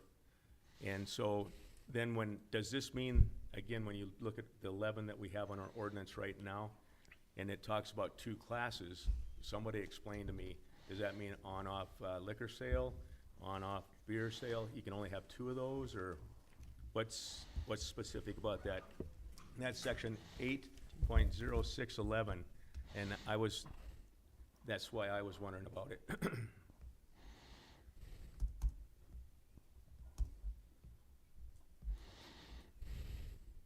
JR, I thought you updated that one. Didn't we already update for a brew pub? I think it's section 39. I don't have all my paperwork I'm, with me on that, but that number rings a bell. right, We have it republished with the new updates for 2021. right. But it is there. We didn't pass it, it's an ordinance we have in file. It just hasn't been uploaded for the new one. Yeah, because this was right off of our website. Right. Right, so the ordinances online are current as of December 2020. We've been passing ordinances throughout the year, and so we have to find that time of when do we resubmit, so they're current as of whatever month. Well, at one time, the discussion was that the amended ordinances would be updated once a year online so that they were current as opposed to doing it each time there's an amendment. Now, perhaps with, you know, with the staff you have now, you can do it as soon as there is an amendment. I'm going to defer to JR's expertise on that. He spent hours working on the ordinances, so. Right, I think that was the idea, was either doing it once a year or get the city as the staff to update them as they're making. Okay, just so, like I say, my application's a brew pub with, you know, on-sale liquor. So that's, I just wanna make sure that we get the ordinances so that it doesn't come back and that's all I got, so. Any other discussion from the commissioners? Nope. And then for the sheriff's department, what I'm doing, just so everyone knows, is for the brew pub, since it's kind of new, Steve asked me to go ahead and write up, you know, what the expectation would be for, again, the patio dining, you know, how we have to take and separate the bar area from the family portion of the pub and all those things. So I'm working on those details, and I'll get it over to Steve and then run it through the system one more time, so.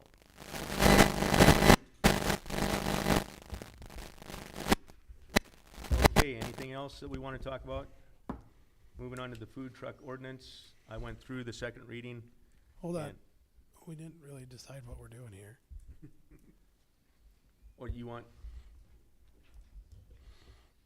Did we approve these last time? It's the second reading, right? No, No, we're talking about liquor. we're talking That- about the liquor The food application. truck is the second reading. The Right. liquor application is what we're talking about.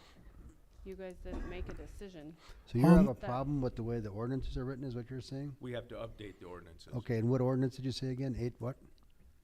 Well, the one that talks about the limit to one location would be 8.0611. And 8.0104 states a calendar year. So that's the very beginning of it. It doesn't say calendar year, it says no license or permit shall be granted for longer than of 1 year. And all yearly licenses. Doesn't say calendar, it just says yearly.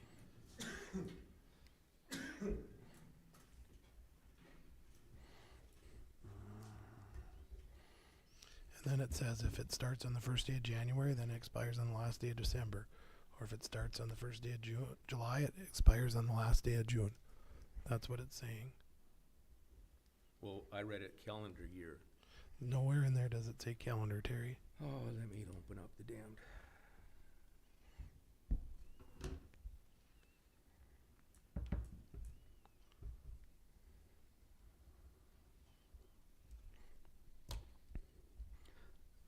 On 80104 you're talking about? Yeah.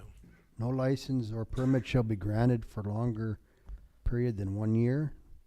2, it says all yearly licenses or permits shall commence on the first day of January in each year and expire on the last day of December in each year. A semi-annual license or permit shall commence on the first day of January and expire the last day of June.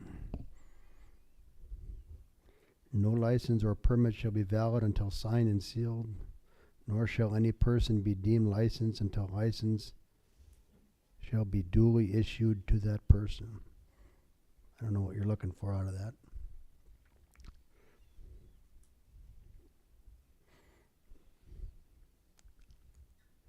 Well, that's what so the number 2, all yearly licenses or permits shall commence on the first day. So our liquor license is through the 1st of October. I'm just saying, you know, one of these has to be changed to reflect what we want to do. It doesn't make any difference to me if we want to keep it the old way or not. Then we need to put an addendum into this portion, number 2, that except for liquor license, which goes through September 30th.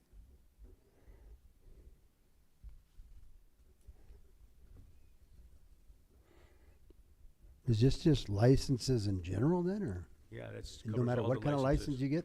Yep, and then if it goes by section after that, you know, right into it, so.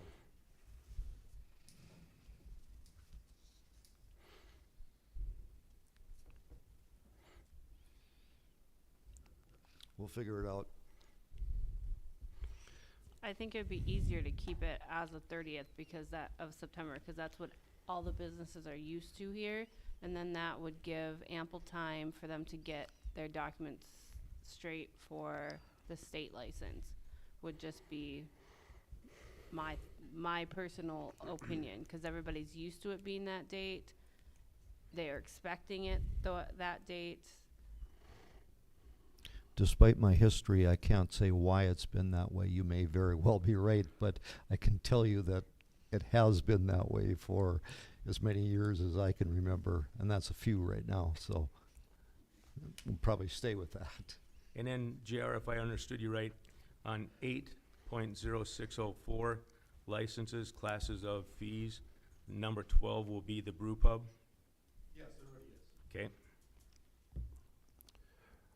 I would make a motion to approve the new application for the renewal, new and transfer of liquor licenses. That's not changing the ordinance, it's just approving those 3 applications. That we would What are you go to- trying to, approved the format of those 3 applications. So we That's actually, this- those, yep, Yep. those. Not that one, but the one that, got that one? The one that's uploaded on your computer. So it's the 3 separate ones. Okay. So liquor license transfer, separate. Things. New liquor license, and then the renewal. That way, people are not, they're only taking the application that they need. I mean, it doesn't make sense for somebody that needs a new liquor license to take the transfer and and the renewal part. That's why John asked me to have Sarah split it. and part of it is that our applications that we currently have don't necessarily fit. These are just making it easier for everybody to know what they need to turn in when they're doing the applications. we got a motion, do I have a second? That's to accept The 3. the 3. I'll second it. We have a second, any other discussion? The only question I got is, do I have to fill out a new one? No. No? Okay. So, Levi, Yes. Dave, Yes. Mike, Yes. Paul? Yes, but there's one typo in there. It even highlights it, actually. It's it's from, I'm assuming it must be. Sarah, did you get that? I know you're watching. Come on, Sarah. Any yes for me? Is there anything else that we have to raise about, I'll work with JR to make sure that we get the verbiage right on the, okay, We're staying with the 30th, right? yep. Okay. Okay, moving, anything else there that we need to talk about? Okay, moving on to the food truck ordinance update, the second reading. I'll move for a second reading of the food truck. I'll second. Paul seconds. Any discussion on it? I thought everything fit well, so. Mike, Yes. Paul, Yes. Levi, Yes. Dave, Yes. any yes for me? And just for clarification, I did find out on the ice cream trucks, only would it be if they are actually making the ice cream in the truck. Are they a food truck? Really? So they can serve bars. If they serve prepackaged, it is not, they don't fall under the license. Good Now job. Now we just need one. Yeah, it'd be good. There's one sitting down the street, it just never hasn't been used.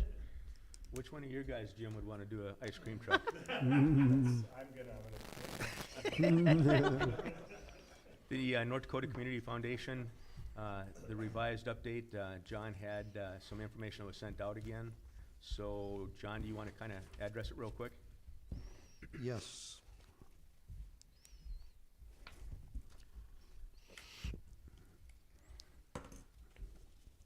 I can hand out for Dave and Mike and Paul. If I can find all my documents, just give me a sec. They do have it too. The What are you looking for? revision, They do have it, John, on their computers. you guys all I have put it on there. Okay, super. So, the bottom line, when this got started, my concern was that the initial draft of the agreement with the foundation, the North Dakota Community Foundation, was set up to read that Hillsboro would be donating a certain amount of money to the foundation, and we can't do that. That was not the intent of the document, and so in visiting with Amy from North Dakota Community Foundation, the intent is that the foundation will basically hold in a swimming pool fund money for the Hillsboro swimming pool that comes from the gambling proceeds that the Aggie Foundation is making available, and B, if there's a drive for a new swimming pool, the foundation would be a 501c3 tax deductible then option for people making contributions to the pool. And so I think from what I've revised on the document, I don't know, Levi, if you're heading up the pool group right now or volunteering to do that, but I know from talking with Amy at the foundation, it's important that TAP that is good with the setup as we have it, so there might be some work there with Tony. One of the things, if you look at the agreement, is that the foundation wanted a 5-year review. So if, for example, we don't have a new pool or plans for a new pool in 5 years, right now the money could go to recreational facilities within the city of Hillsboro. And well, everyone here might think that that's good, or maybe you don't, I don't know, but you know, the money indirectly the money is coming from the gambling at Tap That, and so the foundation wants to make sure that Tony is on board with the formatting of the agreement. And one of the things that the foundation doesn't want to do is apply quarterly to the Aggie Foundation to get the gaming proceeds to come into the Hillsboro Swimming Pool Fund. So we're going to need a volunteer from the swimming pool group to make that quarterly application to get the money, because the Aggie Foundation can't just drop the money into the North Dakota Community Foundation Fund. That was the one question I kind of had, John, is that it talks about a pool committee. Do we have to set up a pool committee? And I think that'll be necessary, Okay. or at least have one volunteer that will work with Tony, report back to the commission, and then make the applications to get the funds from the Aggie Foundation. If you so approve, we could go to the Recreation District, which would have a representative from most of our recreation groups in the community. We'd have somebody from here, we have somebody from the school board, we have somebody from the park board, and a couple people that you could assign them as the pool committee to do those things, if you so choose. Yeah, I think that the commission would make that decision and could delegate that responsibility. And, you know, for now, I think we're at the point where someone needs to sit down with Tony and get his input on where we're at. And I just want to make sure, because John, this is the final, and I can go to him with it and say, Well, are pretty close to the final. yeah, I think we're working, it's something that'll work for the city of Hillsboro, so then the next step is, does it work for Tony? Right, that's what I meant. It works for us, so then, and it works Yeah. for the community foundation. Because I think with the initial conversations I had with her is the 5-year review thing was so that it's not sitting there for 20 years and then we never build a pool. So we have 20 years of this money sitting in there and nothing ever gets done with it. Correct. They definitely want that. The community, North Dakota Community Foundation wants that review option, and then of course we need a fallback for, well, if we're not gonna have a new pool built, what Right. happens to the money? And And which, there's no problem with the Aggie Foundation given directly to the fire department then? This is a separate. you know, cause it's coming from the same gambling.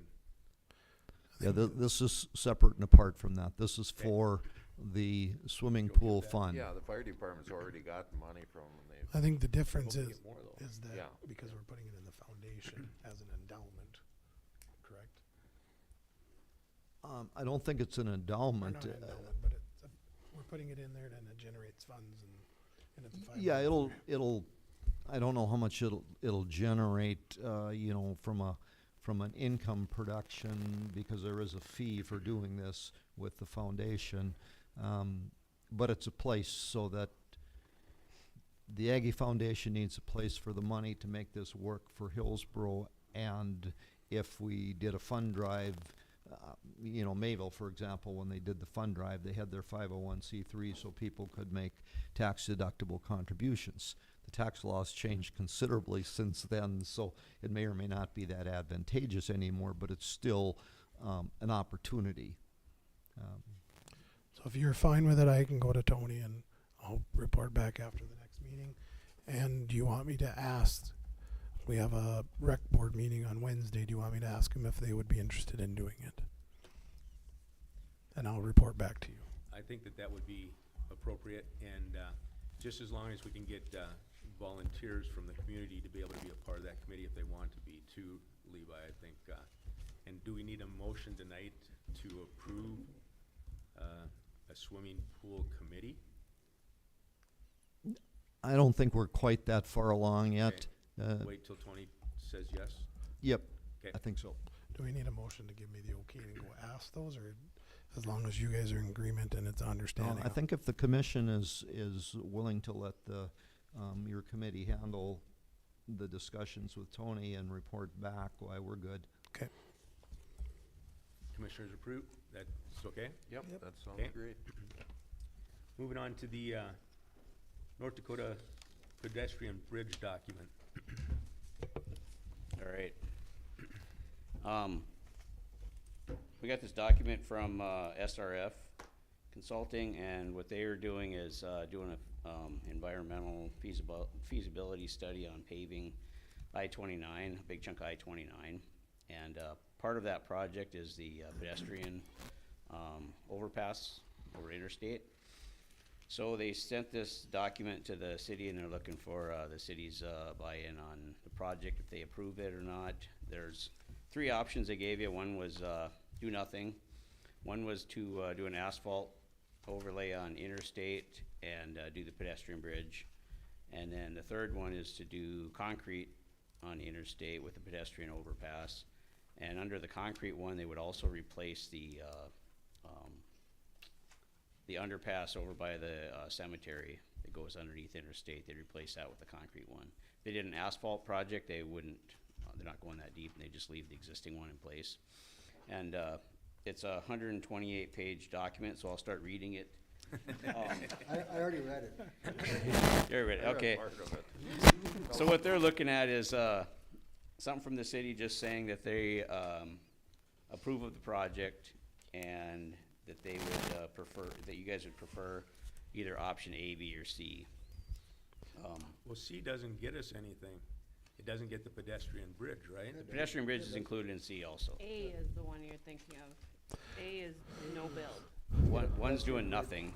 Okay, and wasn't there a blurb in there too about we could come back with alternatives if we don't approve?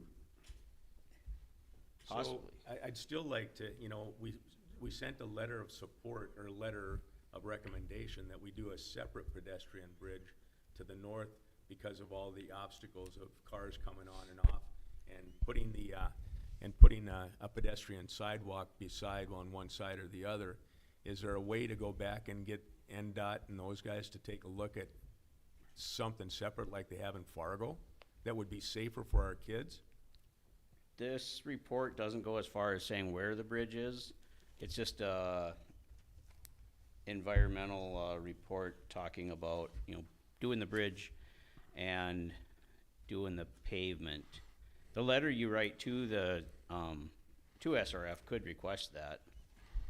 I mean, you could write in there and say, you know, we prefer option C with the concrete, the pedestrian bridge, you know, the improvement of the underpass. all fit within our paving plans or traffic plans, but we would prefer the pedestrian bridge. Just reiterate that you'd prefer the pedestrian bridge to be moved. Who did we sync the letter that we wrote, that we sent in for the grant? Didn't we write the letter for the grant, basically proposing to take and have a separate pedestrian bridge? That's the one I wrote? That's, That- that was to That was the, DOT, SRF is working with the DOT, who, that was before they had made the final decision. I cannot remember what his name was though, from Fargo. that was to do the sidewalk. We got $200,000 grant to do the sidewalk from town out to the bridge.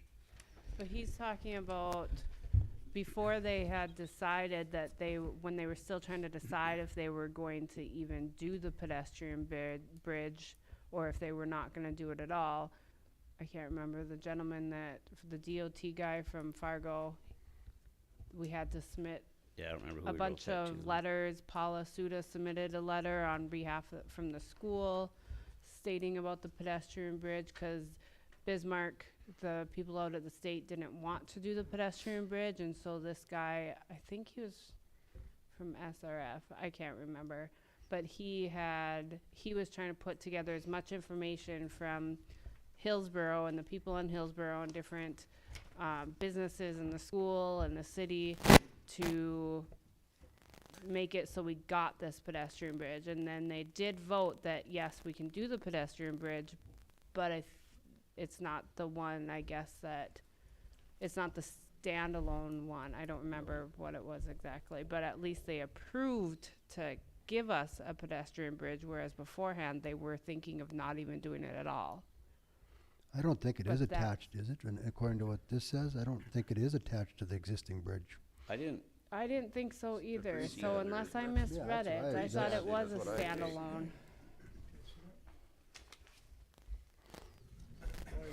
They didn't really say where it was gonna be, whether it was the north side or south side or further down like you, or further up, whatever direction you wanna look at it, so. I think that was stated for sure, where the But that's not location one was. of the three options, though. I don't think it's in one of the three options. I don't think it's just whether or not you want the bridge. This figure 9 that he's referring to, it's two separate. That's what I'm seeing, That's what I thought. I thought they had approved the two separate. with a distance between the two. Freestanding, yeah. oh yeah, there it is. It's, Yeah. That's what I thought we had gotten the freestanding one. That's I- what he's referring Page to 10. here. yep. On page 10. Perfect, so then, Well, you, I'm good. and you could just put that in the letter too, just state that, we prefer the bridge to be separate, or the pedestrian bridge to be separate from the traffic bridge as shown on the plans. And then our sidewalk planning has to change if you keep pushing this then. I would, So what I'm hearing is that option C should be the one that we support I would tonight. make a resolution that we concur with the project concept as proposed, and we prefer alternative C for the project. Those are the two questions they asked for. Alternative C is, the concrete one. Yep, and then we get the underpass too. Yep. And this still all goes, there's a whole list of about 30 people that sign off, and then the head guys at the state review it and make a final decision, but And we should, so I heard C, is that right? We approve of the project Okay. as 1 and 2, alternative C. Okay. So you made the motion, It's a resolution. resolution? I'll second his resolution. Okay. Any other discussion? Okay, let me start with Dave.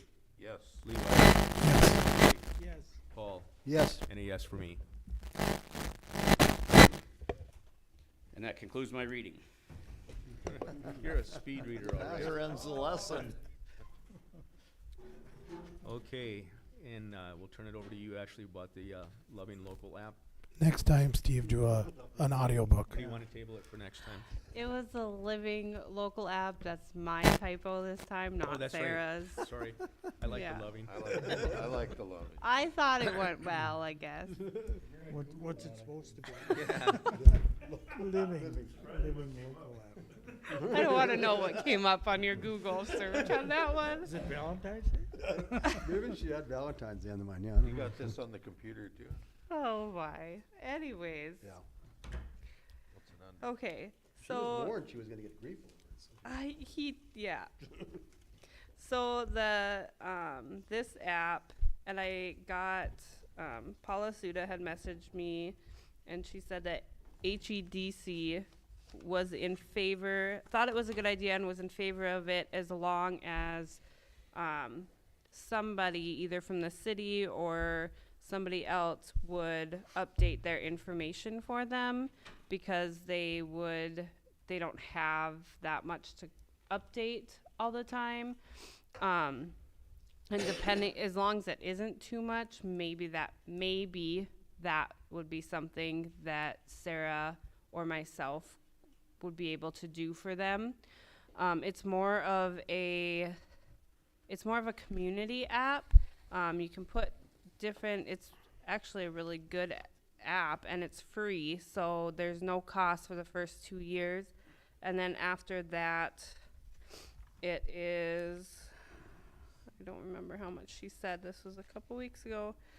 After that, I think it's 700 and some a year, but for the first 2 years, it's free. We could figure out if this is something we want to use, if it's something that is working for us, and decide at the end of the 2 years, we don't have to go with it.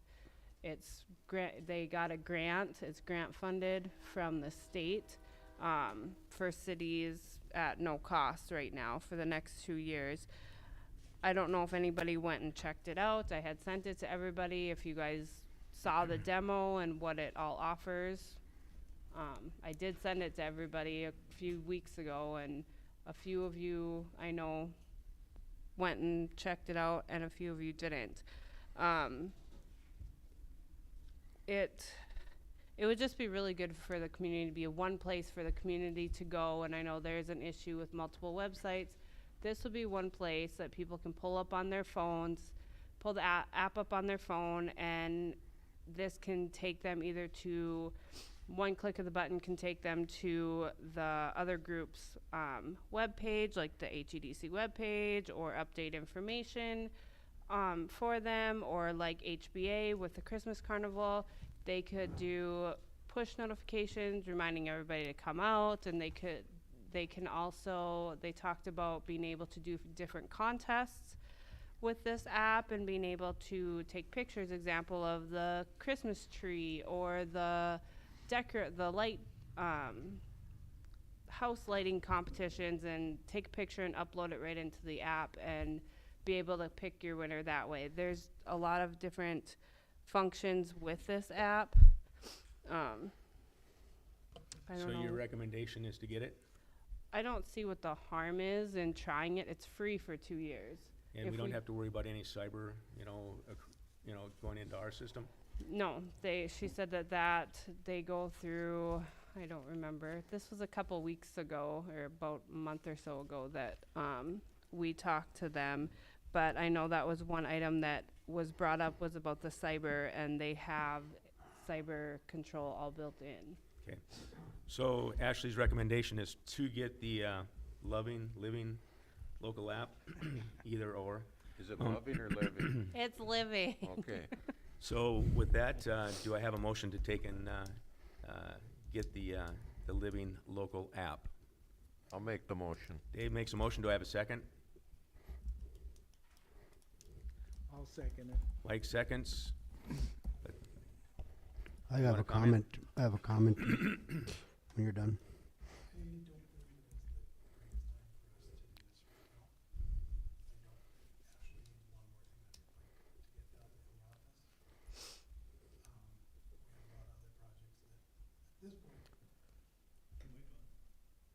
Let's turn off. I don't think this would be a great project for us to move on at this point in time. We have a lot of other things in the office that need to get done and are probably a little bit more priority for us. If we had another group that would be interested in doing it, I think it would be good for us to come on board, but I don't think that we can take the lead on it at this time. Just my thoughts at this point. I agree. I think we have to get a few more pieces of this puzzle together and make sure there's more groups on board with this.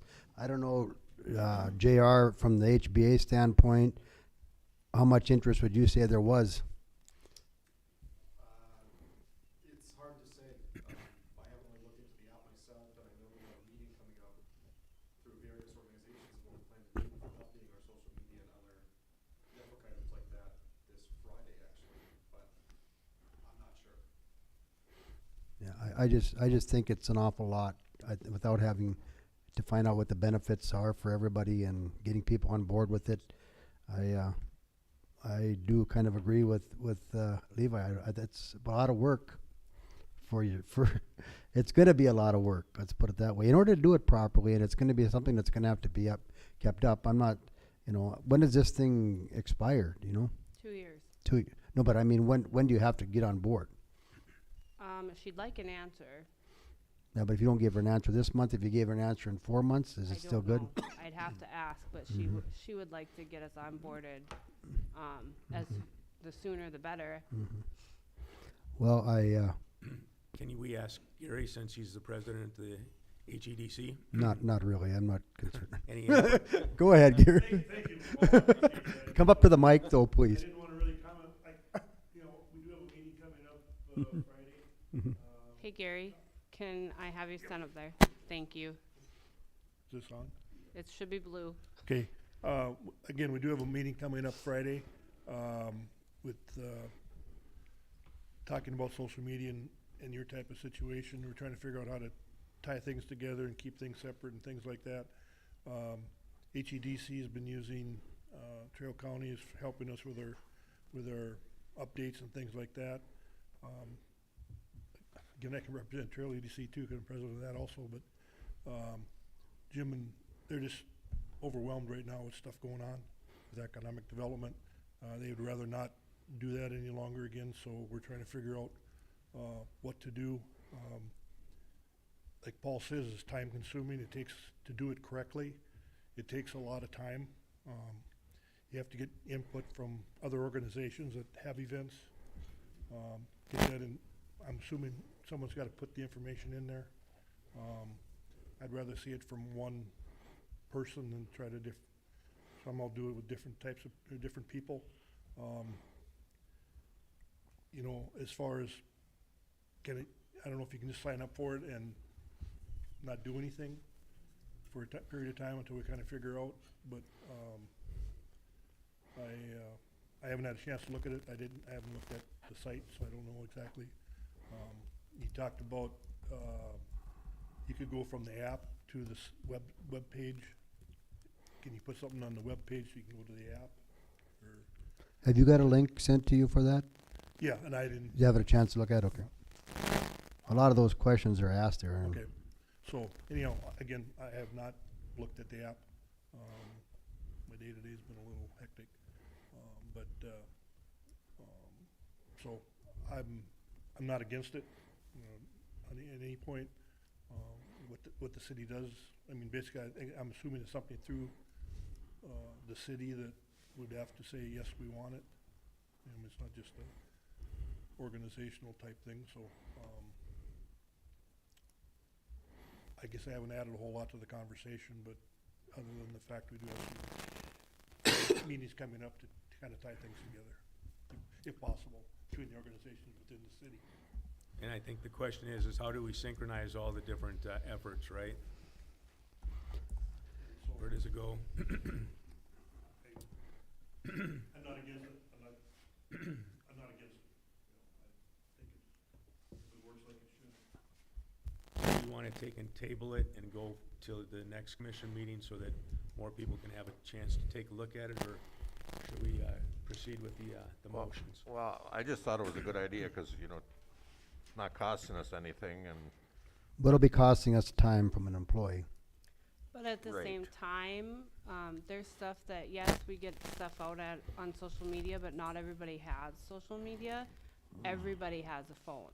So even if the sheriff's department, had something they had to get out, and maybe it's not like an emergency, but it's, important, they could even put something out there and it would go out to everybody who has decided to download this app, everybody in the city who wants to get information, they download the app, and then whoever has that app, whatever information is put out on there, they can choose what type of information gets pushed out to their phone, and they get a text message when certain things are updated. So example, if there's a storm and City Hall is gonna close, which we very seldom do, but we close for some reason, then we can just send a message out and put it on the app, and that goes out to everybody. So everybody knows that City Hall is closed. If there's a water main break or something over in whatever area of town, we can just put it on the app and it pushes out to everybody who has the app. So everybody gets notified right away. Not everybody looks at our social media. Not everybody looks at Instagram. Not everybody looks at our website. So that's why us at the office thought it would be good, because you can get out more information quicker to more people. And we've been talking a couple of years about trying to get an emergency notification out for storms and different things like that, especially the thunderstorms that crop up. And so this would just be kind of a paid-for version for 2 years, the way I look at it. So, well, we got the motion, we got the second, we discussed it. So should we just press ahead and do the vote? Sure. Okay. So Levi? No. Dave? Yes. Mike? Yes. Paul? No. And a yes for me.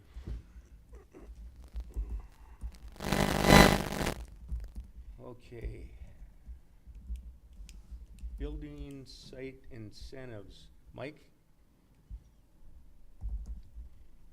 We talked about raising it up last commission meeting. Yeah, I brought it up. I don't know if anybody's got any discussion on, I just threw some figures out there, so we can go from there, or we can do nothing, whatever you think. I'm just, John, is there a limit?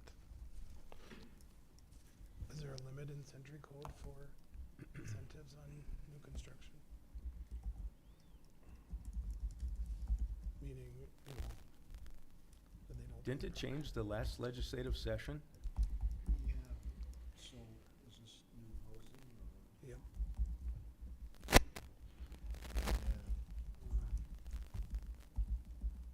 I'd have to peek and see. I don't know what I don't remember how much it went up to. Mike, let's table it for Yeah. one more commission meeting, and Yeah. then I'll make a note.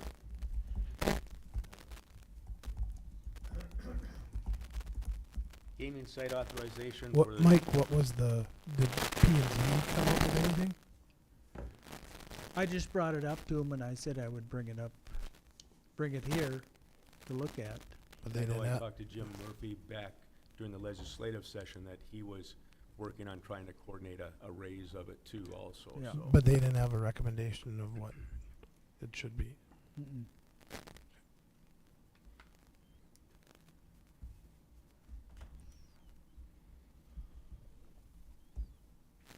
Moving on. Gaming site authorization, approval.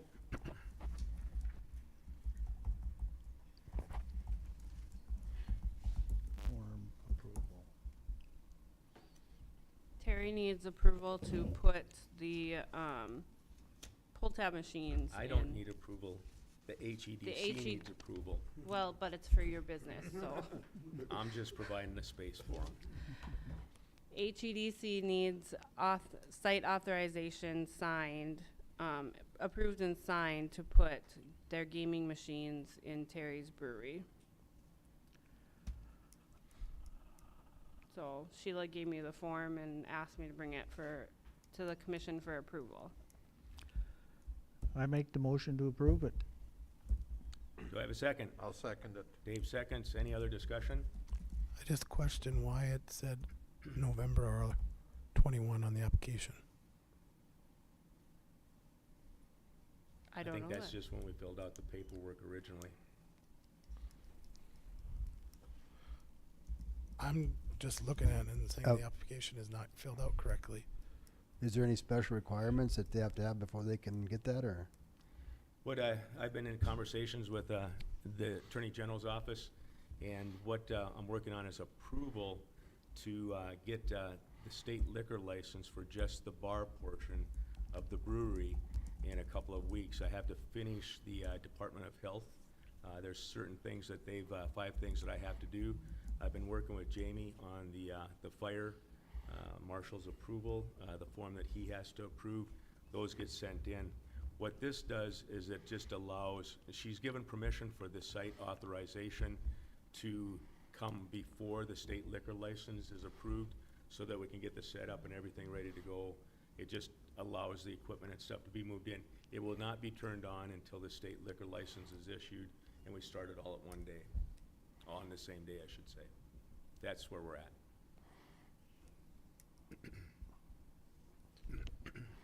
I just find it that the application says November 1st. We are in February of 2022, and that says November of 2021. So if Sheila, I would approve it if it was a new application, yeah.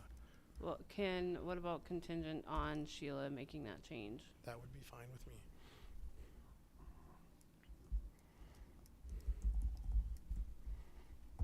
Does that fit what we're, We have to get,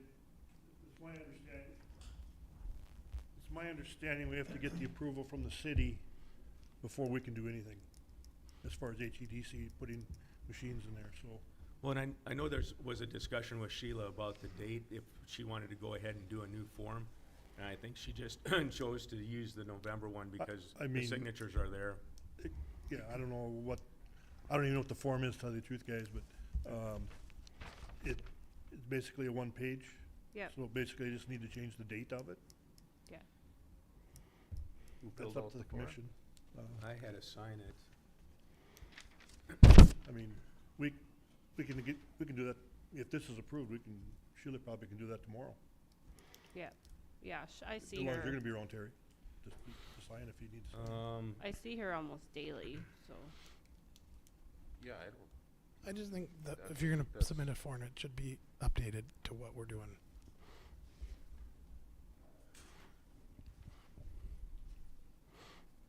Have her call me.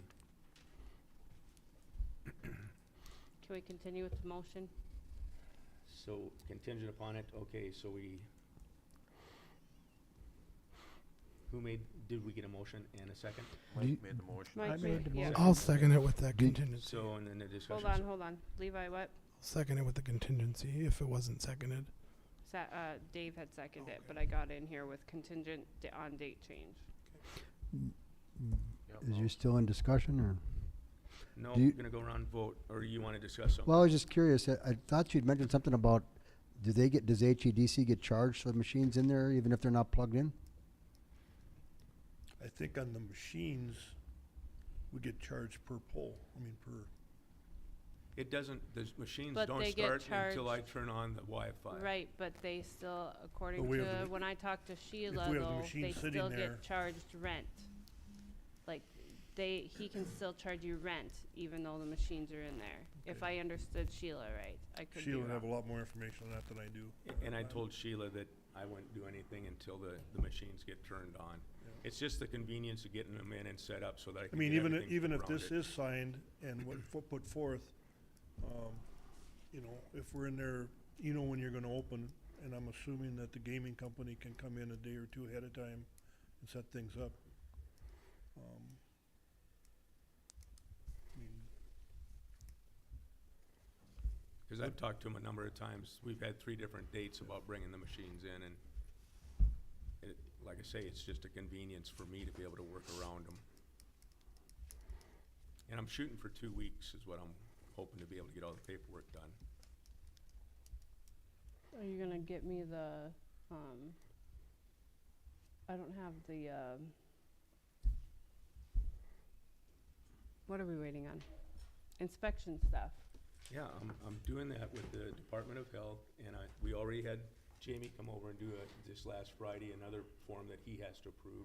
So once they're done, you'll get them. Well, But I'm the just state making- license will get them just as fast. Well, I'm just making sure that they're here before, so that there's enough time, so, cause I don't have them, so I can't sign off on the liquor license until I get them, so that's what I'm We're just just- making sure we're getting them. We're just I'm dealing with the confused gaming now license right because- now, right? What? We're just dealing with the gaming Right. license. That's a whole separate deal, so. But you I need have- a state liquor license, right? No, they need the local liquor license, which we have, it's been approved contingent on getting those, inspections. So we can get the state liquor license out. Right. Yeah, it's all approved here. It's just a matter of getting those Documents. documents saying that it has the fire inspection, health inspection. Right. Then it's just done. But this is a preliminary state liquor license. I can't get you all the details that you want for state health until I get the kitchen and everything done. We can have an offline discussion, but she approves a preliminary state liquor license that allows us to take and have just a portion of the brewery open. So, but we'll work that out. I'll talk to you about it offline. But Terry, I think you need to come before the commission if that's what you're going to do. Because we approved for a totally different liquor license than what you're talking about right now. It's a portion of It the doesn't same matter, liquor. Terry. You asked for us for your liquor license for certain things. You're now asking the state for something else. No, But I'm asking, you need to come to us again. what do you want? What are you are saying that you are going to open this bar, restaurant, however, differently than what you had applied for us to. No, it's the same liquor license. She's just allowing a portion of it to start so that we can start to get training and, you know, all the things that we need to take and get ordered and have a kind of a staff opening on that. So it's a preliminary, it's the same license, it's just that she's allowing a portion of it to be started before the whole thing gets. So you're not serving, you're not opening the door, allowing people to go in. I will be, yes. Then you need to come to us again and we need to have a conversation about this. Okay, so let's have the conversation. Well, let's finish the first I'm tired of thing. getting waylaid on all this stuff when I've been trying to get everything open. It's an amenity that we need in the city of Hillsboro. I can't help it, the construction's taken so long. Can we So finish the what- first motion that's on the table, or the first thing first before we go on to yours? You have a motion and a second on the gaming. Gaming. Okay, so Mike, Yes. Dave, Yes. Paul, Yes, Levi, Yes. and a yes for me. and she said that she just texted me and said there's no problem rewriting if you wanna do it current, so. Well, should we finish up here before we go to that portion of it? Sure. WAPA exhibits B and C, update approval of signatures. Ashley, did you get a chance to talk to Missouri River on this one? No, they sent it to both me. Were you on that one?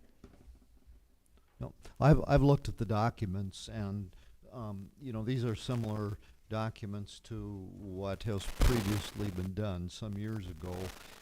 Just updating is basically what they're doing.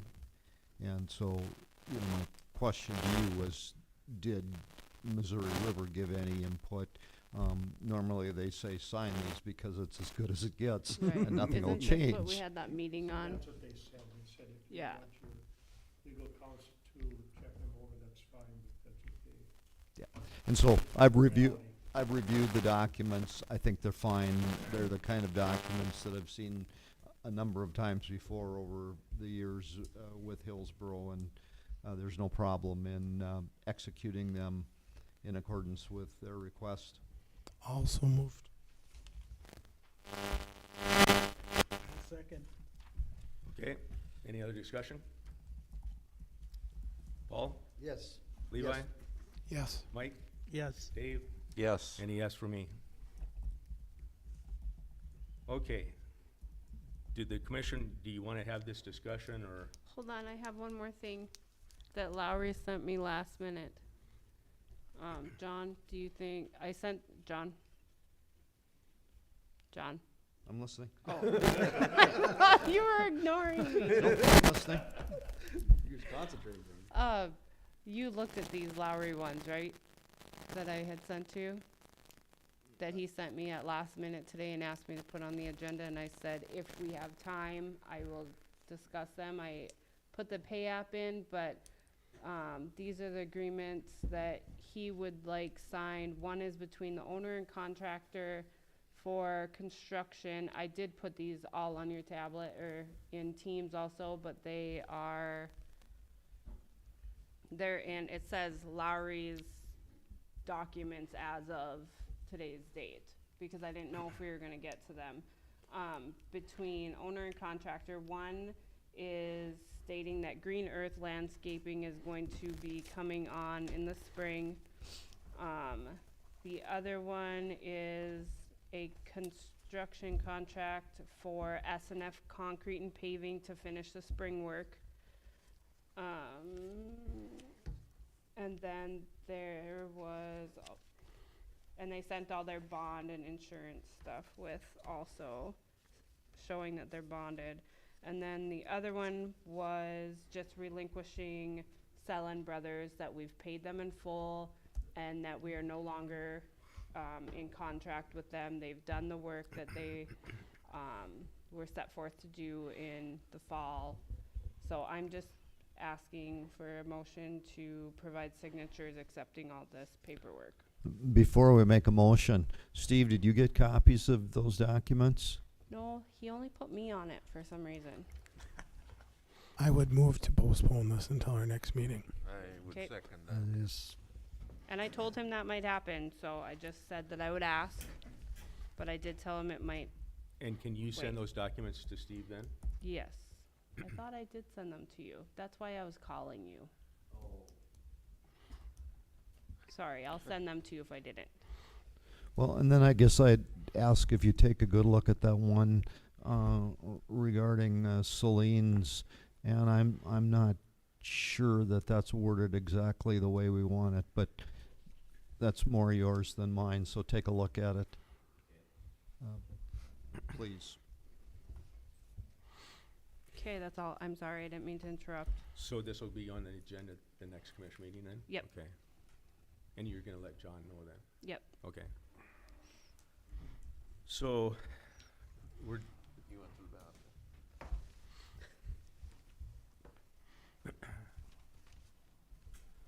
so the discussion about the liquor license is basically that it's the same license, it's a brew pub license with a on-sale liquor license, which allows for beer and alcohol and wine to be sold.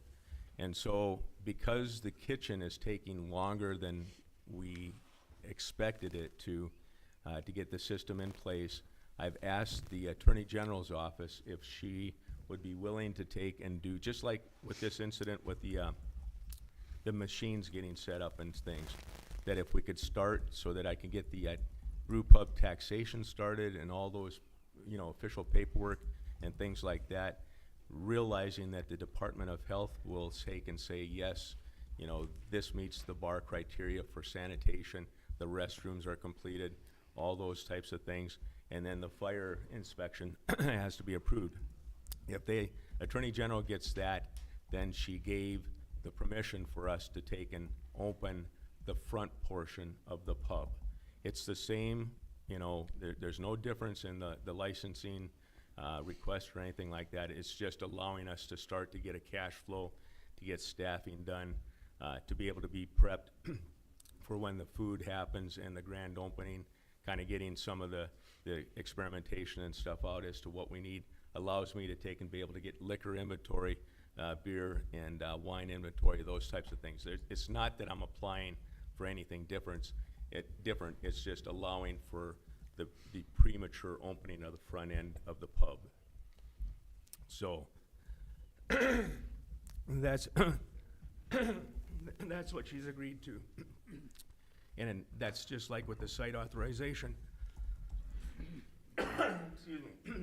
That was the same thing that we had going for it, is to get everything set up and you know, so that we can start to get customers coming in the door. I feel for you, Terry, and don't have a problem with it, but if this one came up in conversation with something else, when were you gonna tell us? 'Cause we are the ones that authorized your liquor license on the local level. and you're circumventing the commission here and trying to get your local liquor license done, not the way that we originally thought you were getting it approved. So basically, you are asking for your alcohol license without the brew license. So is it our understanding then that you would have nobody that under 21 in the building until the brew pub license is done? I can do frozen pizzas, I can do chips. You know, it's not the menu that I plan on having, but, you know, it is food. And I have been coordinating, you know, Dave's been on the fire, you know, making sure that I kept him informed.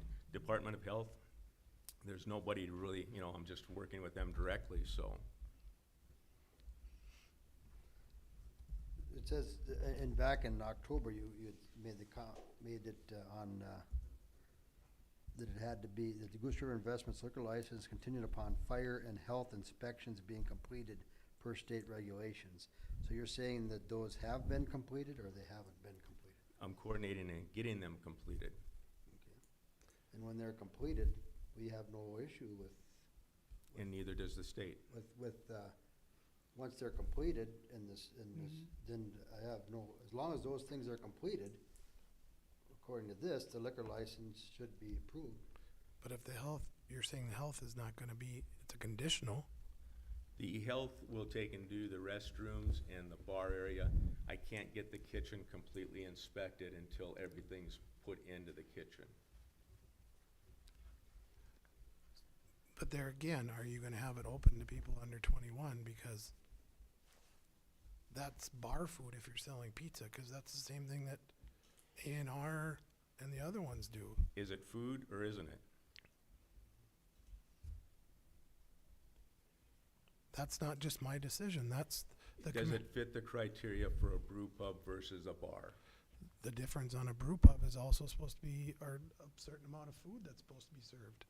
It's not predicated on the amount of food, and alcohol is predicated on being able to have a family-friendly, you know, pub. You know, we've gone over this, Levi, how many times? Terry, the whole point is that you're doing something different than what you originally said in October. And all you had to do was come and tell us. But the way that it seems to me right now is that you're just doing it on the side and not letting us know. And the only reason we found out is because you said it because of the gaming authorization. I came in and talked to Julie, and Julie was gonna talk to Ashley.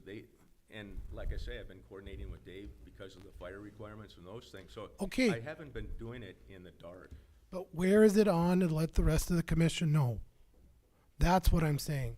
I told you from when I first started this that I don't have a problem with it. It was more so that Paul didn't know. Mike, did you know? I had no clue. That is one of the biggest things we've had on this whole project, and a lot of things that go on with the commission is talking about communication and doing these things. What if we had somebody down the street asking, and I had no clue, and they say, you authorize that, and he's not opening it fully? What am I supposed to say when I don't know? And you've had that issue also. All you had to do was come up and be forward and say, this is what we're doing. And if you should have asked Ashley or Julie to put it on the agenda or let us know. I'm just saying that it should have came in front of the commission as mostly, maybe it's just informational to make sure that everything is on the up and up and we are okay. I'm not chastising you that you shouldn't open when you want to try to open. I'm just trying to get answers as to what you're doing and what you're figuring out. When you applied for your liquor license, I didn't even know what actual licenses you were applying for. I asked Ashley to clarify because you didn't say. That's the type of communication we've had. It's not that hard to let the commission know what's going on. When you're asking for, On Friday, Levi, and it was all in there. I shouldn't have to read the I made it paper. public, and I've been talking about it numerous times. This is nothing new. Yet, I can't hold even- it, Hey, Jerry. I recognize as the president, so stand down a little bit here. I don't know the exact date. I'm trying to work through with the Attorney General's office. They had the funeral last week. I started to work this process because of these other issues, and I didn't get agreement until basically today, because the public health, the pictures that I sent into the Department of Health, they didn't confirm it until today. So I still have a whole bunch of things that I have to go through. So, would I like to be open in 2 weeks? Yes, but it all is contingent upon the construction. You're saying one thing and you do something totally different. And what I mean by that, if you go back and look at a year ago or whenever, you have chastised me over and over and over again for doing things and saying things and not coming before this commission. And now you're doing the exact same thing and you think it's okay. I know that I am not done, Terry. I am tired of it. And I'm tired of the disrespect that you're giving me when I'm just asking for some clarification as what's going on. And I don't think any of the rest of the commissioners would disagree that it's not that hard to let us know what's going on. And I should not have to read about it in the banner. I should not have to hear it down the street. And I'm done with the issue. Here I am. I brought it out and I talked about it, and I don't know what other items you would like to have discussed, Levi. Like I say, I'm not keeping any secrets. John and JR, can you look in to make sure that what he's doing is okay legally with what we have done? Yeah, well, we'll take a look at it. I'm comfortable that we're good. We'll take a look at it. I think that, for years, the city of Hillsboro has relied in part on, and primarily on, the Attorney General's office here. So I'll look for your request and visit with JR about it. But, my initial thought is we're good right now, that there's nothing that needs to be done further, except, of course, for the reports that need to come in that you're working on. You're waiting for two sheets from the fire department? Is that what you're? Well, it's the sheet that Jamie will take and sign off on. So there's a few things I have to do for that. I have to get the fire extinguishers. We talked about a K type of fire extinguisher for the actual cooking area. And then the one I'm concerned about, the numbers and the square footage, I think all fit like we had discussed. But if you have 50 and above, you're supposed to have panic, bars. And so that would be difficult on the pub ones, but the back, doors, basically, I can do that on. So you would have to have those in place before you could open the doors anyway. Yep, correct? and that's what the Attorney General's office is asking for. The Department of Health, instead of doing the complete inspection, they're just going by pictures I would send in to them on the areas that they have to take and approve for, and get that all done, so. Okay, but I have a question, because that's confusing for my office. So do we give you a liquor license? And, cause you have to have that on the wall. You have to have both Yep. the local and the state, and going by what's in the minutes, I'm just confused on whether or not my office is allowed to do we give him the license then? If I get the When? state liquor license, yes. Well, But that's where it's confusing though, Terry, because I talked to the state on Friday because I was unsure about this, and they said that they need that. You can't get the state license without our license. So I need to know if I give you the license, is the commission okay with me giving you the license? I'm not gonna give you the license without the commission's okay. That's where I'm getting frustrated, is because I don't know if I'm allowed to give you the license. And you cannot open your doors without our license and the state's license. So I just need clarification. Do I give him the local liquor license or do I not? Because we're kind of in limbo here while you guys all argue. Well, you're gonna have the fire inspection, health inspection. But we can't, Right.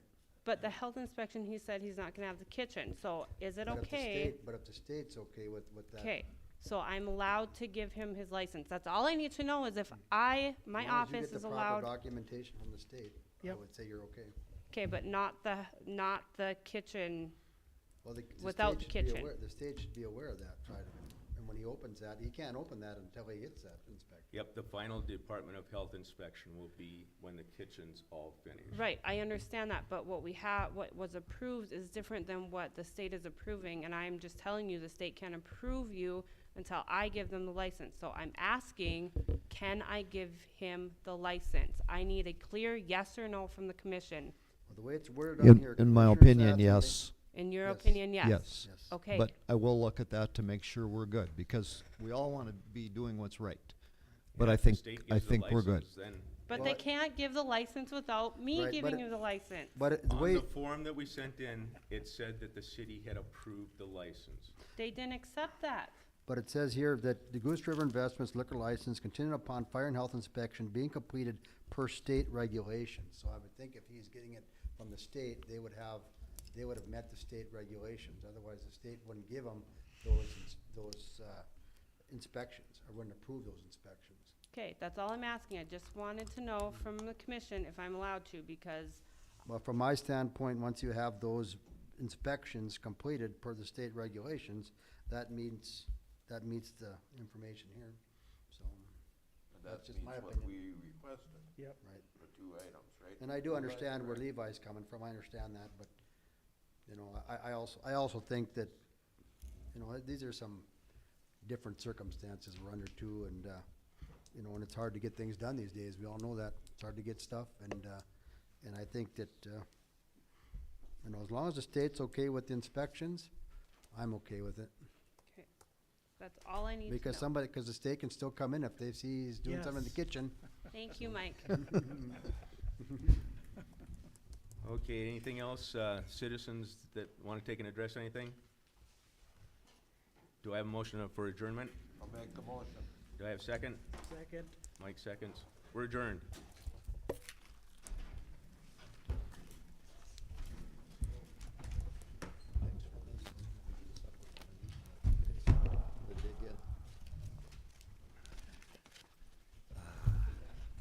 Just a second. Okay.